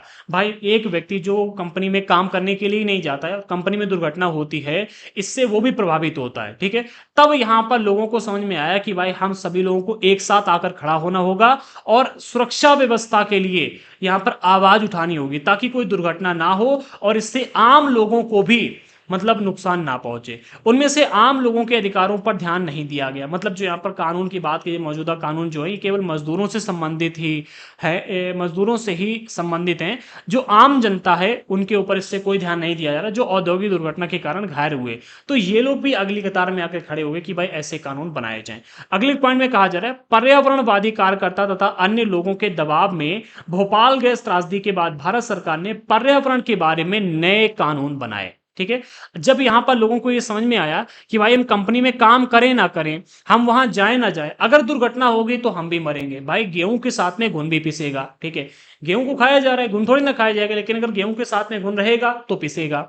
ठीक है, मजदूरों के साथ में आम जनता रहेगी तो पिसेगी। तो आम जनता मजदूरों के साथ में खड़ी हुई, कई सारे पर्यावरणवादी, ठीक है, पर्यावरणवादी कार्यकर्ता तथा अन्य लोगों के दबाव के बाद में भोपाल गैस त्रासदी के बाद भारत सरकार ने पर्यावरण के बारे में नए कानून बनाए। पर्यावरण को नुकसान पहुंचाने के लिए प्रदूषण फैलाने वालों को ही जिम्मेदार माना जाने लगा। ठीक है, जो प्रदूषण फैलाने वाले लोग हैं उनको जिम्मेदार माना जाने लगा। इसके पीछे समझ यह थी कि हमारे पर्यावरण पर अगली पीढ़ियों का भी हक बनता है और उसे केवल औद्योगिक के विकास के लिए नष्ट नहीं किया जा सकता। भाई हम अपने विकास के लिए जो हमारी आने वाली पीढ़ी है उसको बर्बाद थोड़ी ना कर सकते हैं। ठीक है, ये तर्क देकर के पर्यावरण से संबंधित नए कानून बनाए गए। ठीक है, अगले पॉइंट में कहा जा रहा है, अदालतों ने स्वस्थ पर्यावरण के अधिकार को जीवन के मौलिक अधिकार का हिस्सा बताते हुए कई महत्वपूर्ण फैसले दिए। अब यहां पर समझो, जब यहां पर पर्यावरणवादी कार्यकर्ता, आम जनता और कई सारे लोगों ने इसके लिए मुहिम छेड़ दी, आवाज उठाई, और जब यहां पर पर्यावरण से संबंधित कानून बनाए गए, ठीक है, तब अदालत ने स्वस्थ पर्यावरण के अधिकार को जीवन के मौलिक अधिकार का हिस्सा बता दिया। एक एक टॉपिक पर प्रश्न आएगा, मैं हर एक टॉपिक पर बता नहीं रहा हूं कि भाई यहां पर ये प्रश्न बन सकता है। ठीक है, एक एक टॉपिक पर प्रश्न आने की संभावना है। टेस्ट सीरीज में हर एक चीज को मेंशन करेंगे। ठीक है, आप इस चीज को थोड़ा सा समझते हुए चलिएगा, खुद समझो। ठीक है, कि प्रश्न जो फैक्चुअल जानकारी है वहां पर प्रश्न आएगा। ठीक है, जीवन के मौलिक अधिकार का हिस्सा कम, जैसे कि यहां पर प्रश्न बनेगा कि पर्यावरण के अधिकार, ठीक है, स्वस्थ पर्यावरण के अधिकार को जीवन के मौलिक अधिकार का हिस्सा कब माना गया, किस दुर्घटना के बाद माना गया। तो आप कह सकते हैं कि भाई जो भोपाल गैस त्रासदी के बाद में ये इस प्रकार के कानून बनाए गए। ठीक है, बताते हुए कई महत्वपूर्ण फैसले दिए। सुभाष कुमार बनाम बिहार राज्य, ठीक है, सॉरी सुभाष कुमार बनाम, हाँ, सुभाष कुमार और बिहार राज्य। ठीक है, 1991, यानी कि सुभाष कुमार ने बिहार के साथ में, मतलब सुभाष कुमार एक तरफ थे, एक तरफ बिहार राज्य था। ठीक है, मुकदमा चला था 1991 में। ठीक है, इसके मुकदमे में सर्वोच्च न्यायालय ने कहा था कि जीवन का अधिकार संविधान के अनुच्छेद 21 के तहत एक मौलिक अधिकार है और इसमें प्रदूषण मुक्त हवा, और पानी का अधिकार भी शामिल है।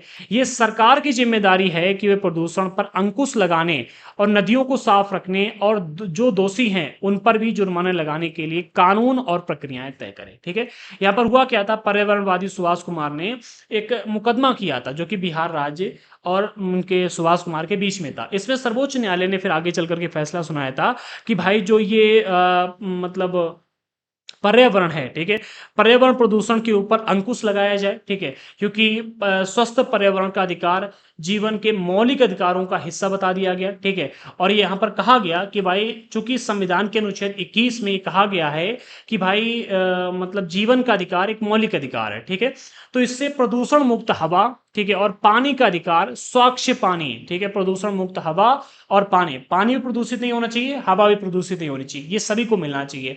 अब अगर ये कंपनियां प्रदूषण हवा में भी फैलाएंगी और पानी में भी ले जाएंगी तो ये जो अधिकार है इसका हनन होगा, क्योंकि पानी भी गंदा हो जाएगा, हवा भी गंदी हो जाएगी। ठीक है, इसके लिए फिर उन्होंने कहा कि भाई सरकार की जिम्मेदारी बनती है कि प्रदूषण पर अंकुश लगाने, नदियों को साफ रखने और जो दोषी हैं उन पर जुर्माने लगाने के लिए कानून बनाए और प्रक्रियाएं तय करें। ठीक है, अगले पॉइंट में कहा जा रहा है गाड़ियों से उत्सर्जित धुआं पर्यावरणीय प्रदूषण का एक बड़ा स्रोत है। आज के टाइम पर अगर हम देखें तो जो गाड़ियों से धुआं निकलता है, कार, मोटरसाइकिल, ट्रक, बस, ट्रेन, इन सभी से, तो ये पर्यावरणीय प्रदूषण का एक बहुत बड़ा स्रोत है। 1998 के बाद सर्वोच्च न्यायालय ने अपनी कई फैसलों में ये आदेश दिए कि दिल्ली में डीजल से चलने वाली जो गाड़ियां हैं, चलने वाले सभी सार्वजनिक वाहन कंप्रेस्ड नेचुरल गैस सीएनजी, ठीक है, सीएनजी जो है ईंधन का इस्तेमाल करें। यानी कि इन्होंने कहा कि भाई सार्वजनिक वाहन जो हैं जो दिल्ली में चल रहे हैं वो ज्यादातर सीएनजी का इस्तेमाल करें। एक के बाद एक अपने कई फैसलों में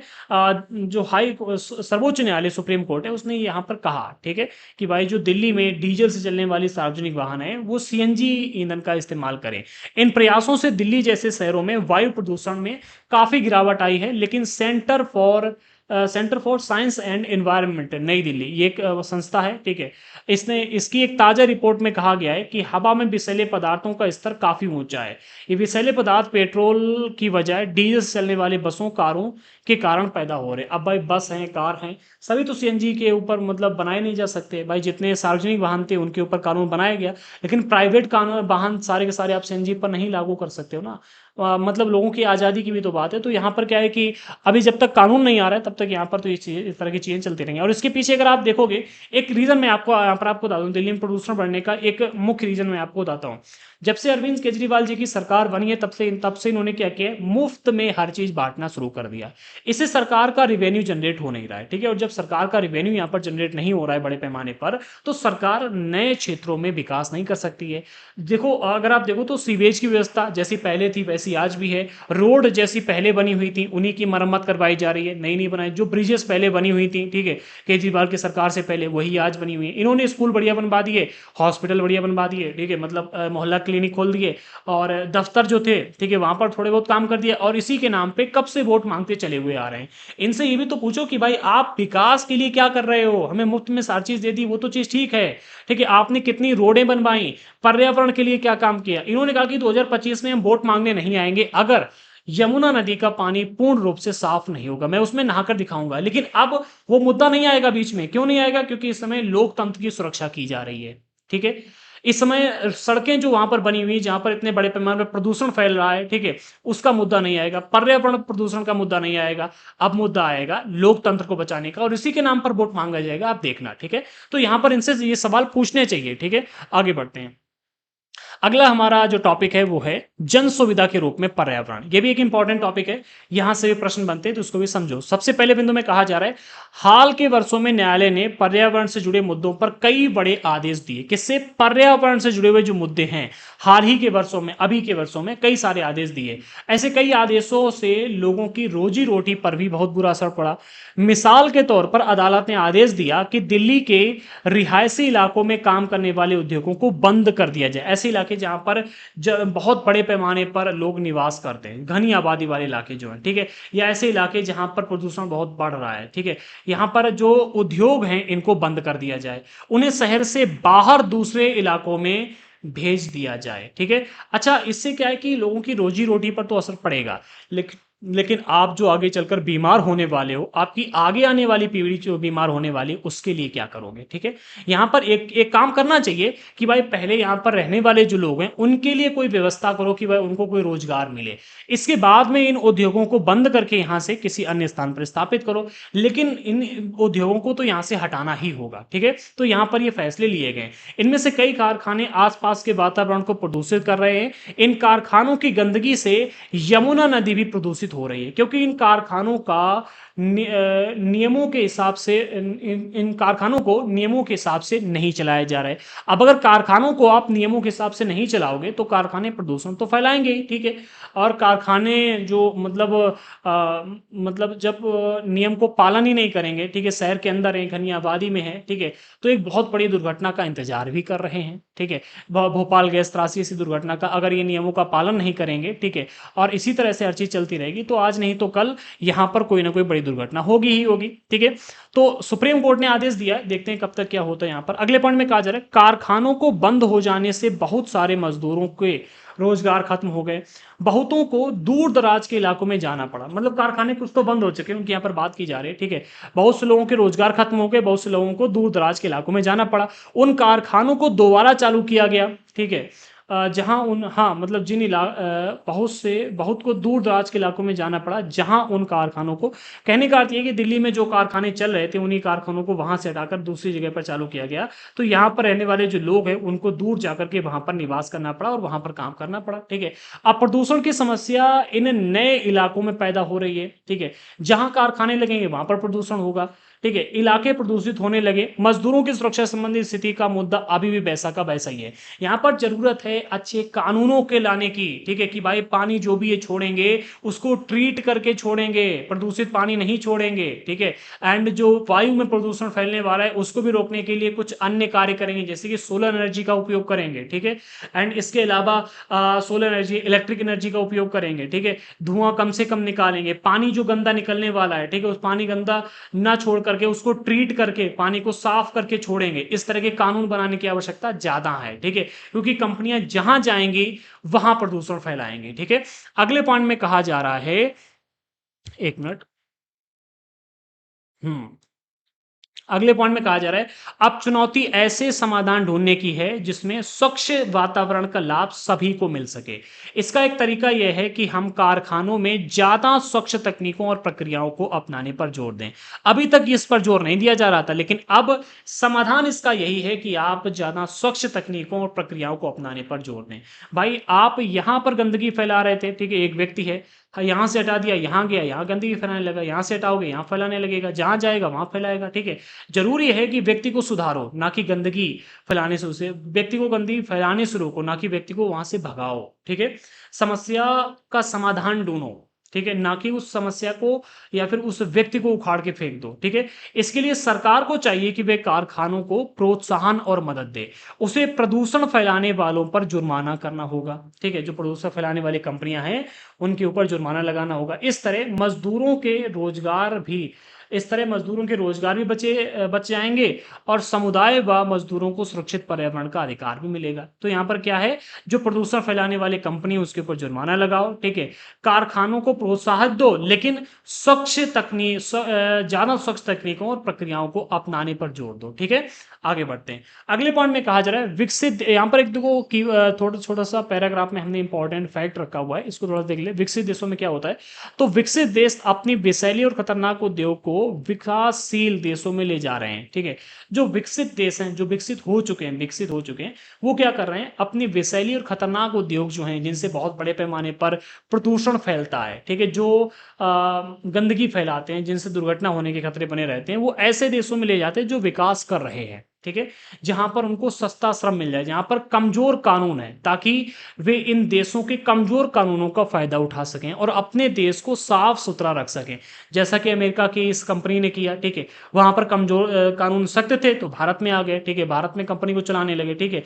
और यहाँ के कमजोर कानूनों का, यहाँ के लोगों की मजबूरी का फायदा उठाया, इतनी बड़ी दुर्घटना करके चले गए, ज्यादा पैसा भी नहीं देना पड़ा। ठीक है, दक्षिण एशियाई देश, खासतौर से भारत, बांग्लादेश, पाकिस्तान, कीटनाशक एस एस्बेस्टॉस बनाने वाले या जस्ते व शीशे को संसाधित करने वाले कारखानों को बड़े पैमाने पर अपने यहाँ बुला रहे हैं। ठीक है, देखो कीटनाशक बनाने वाली कंपनियां हो गई, एस्बेस्टॉस बनाने वाली कंपनियां हो गई, जस्ता बनाने वाली कंपनियां हो गई, शीशा बनाने वाली कंपनियां हो गई, ऐसी कंपनियां को भारत है, पाकिस्तान है, बांग्लादेश, ये बड़े पैमाने पर बुलाने में लगी हुई अपने देश में। ठीक है, कि भाई हमारे देश में आओ और आकर के अपने कारखाने डालो और हमारे यहाँ के लोगों को मतलब रोजगार दो। अब पूरे चैप्टर का निष्कर्ष क्या निकलता है एक बार देख लेते हैं, फिर हम आज के इस वीडियो को यहाँ पर कंप्लीट करते हैं।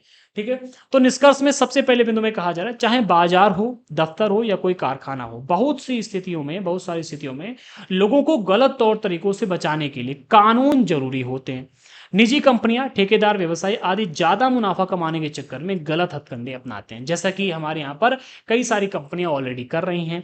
उदाहरण के तौर पर वे मजदूरों को कम मेहनताना देते हैं, बच्चों से काम करवाते हैं, काम की स्थितियों पर ध्यान नहीं देते, पर्यावरण का ख्याल नहीं रखते, इस तरह आसपास के लोगों को भी नुकसान पहुंचाते हैं। ठीक है, ऐसे में सरकार की एक अहम जिम्मेदारी बनती है कि वो निजी कंपनियों के गलत तौर तरीकों को रोकने और सामाजिक न्याय प्रदान करने के लिए, यहाँ पर सामाजिक न्याय की बात की गई। सामाजिक न्याय की बात क्यों की गई? क्योंकि कंपनी में जो काम कर रहे हो तो कंपनी के एम्प्लॉय हो गए। ठीक है, लेकिन कंपनी के आस पास रहने वाला जो समाज है, ठीक है, अगर कोई दुर्घटना होती तो उसके साथ भी अन्याय होगा।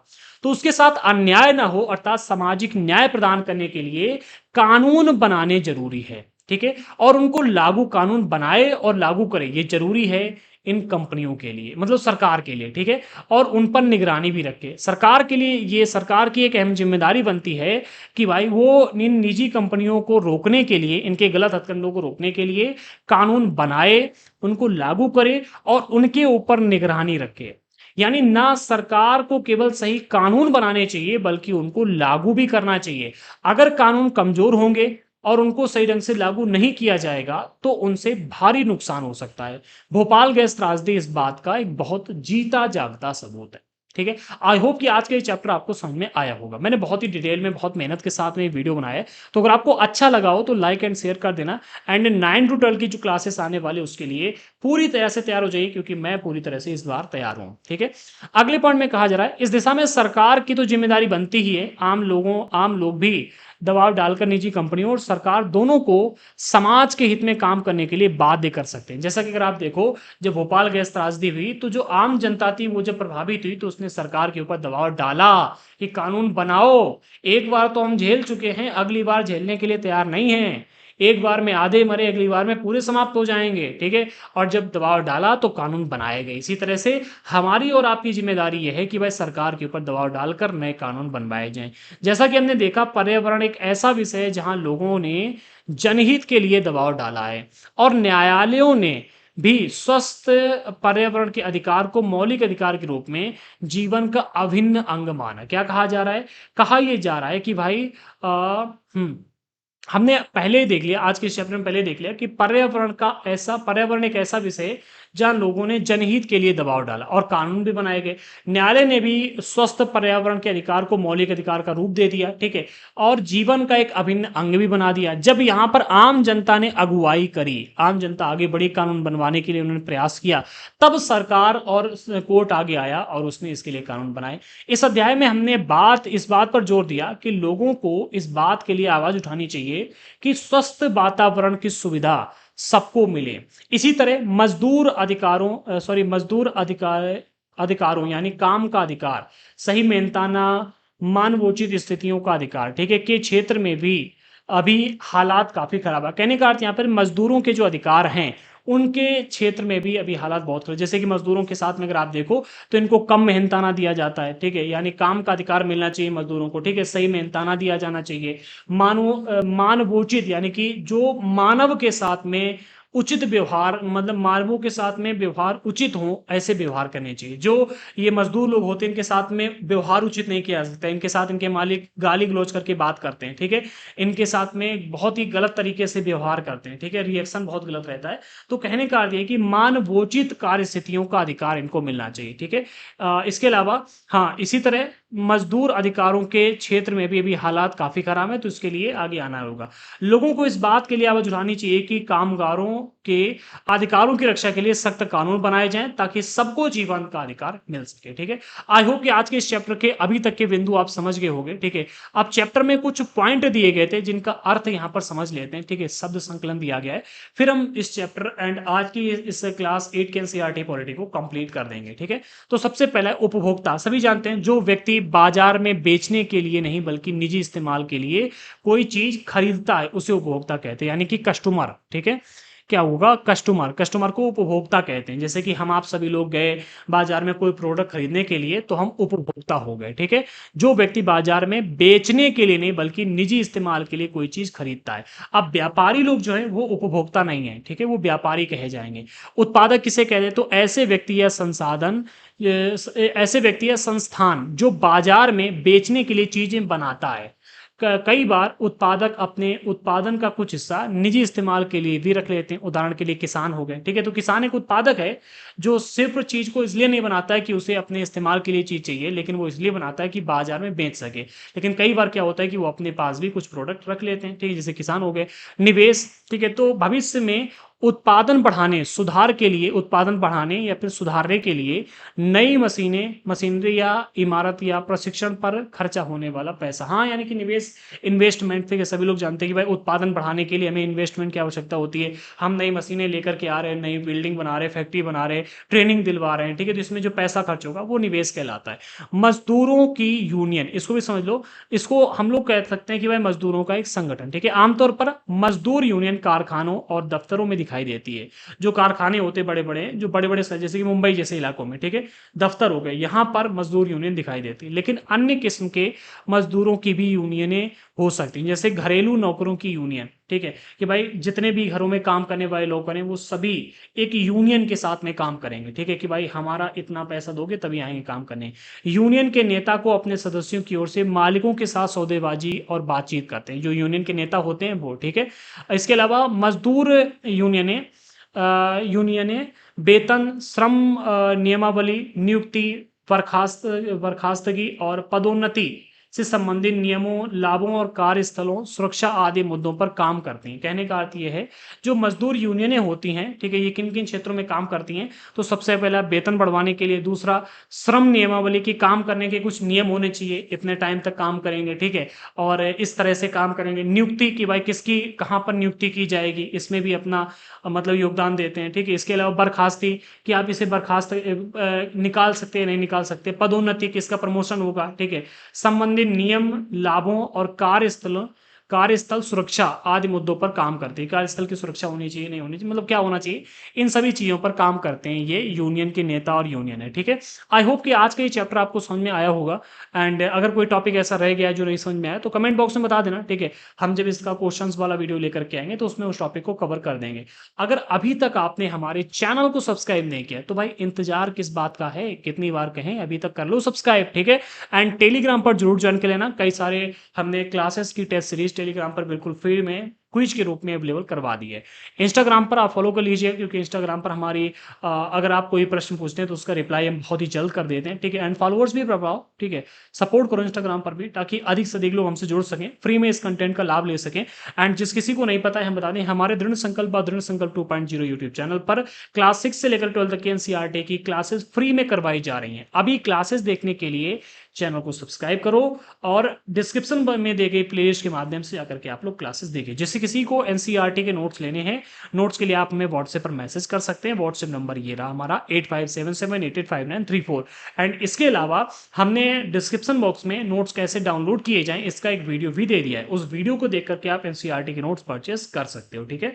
तो हमारी आज यहाँ पर क्लास 8 तक की NCERT history, geography and polity की क्लासेस कंप्लीट होती हैं 3 से 4 दिन के अंदर ही। हम कोशिश करेंगे कि 2-3 दिन के अंदर ही स्टार्ट हो जाए, लेकिन फिर भी 3 से 4 दिन के अंदर ही हम स्टार्ट कर देंगे हमारी 9 to 12 की क्लासेस। मैं इस बार पूरी तरह तैयार हूं, पर क्या आप तैयार हैं? डेली 3 से 4 क्लासेस ज्वाइन करने के लिए। हमारे यहाँ पर गर्मी बहुत अधिक हो रही है, ठीक है? मैं किसी एसी वगैरह में नहीं रहता, गर्मी में बैठकर वीडियो रिकॉर्ड कर रहा हूँ, इसमें पसीने से पूरा नहा चुका हूँ, ठीक है? नोट्स भी मैंने इसी तरह से बनाए हैं और देखो पंखा चलाते हैं तो नॉइज़ बहुत आता है, ठीक है? फैन चला नहीं सकते, कूलर चला नहीं सकते, एसी वगैरह है नहीं, तो गर्मी में ही काम करना पड़ता है। आपका भी सपोर्ट मिलेगा अगर तो हम बहुत आगे जाएँगे एंड आप लोगों के लिए इसी तरह की और भी अधिक अच्छी-अच्छी फ्री में क्लासेस लेकर के आएँगे। तो मिलते हैं अगले वीडियो के साथ में, तब तक के लिए जय हिंद साथियों।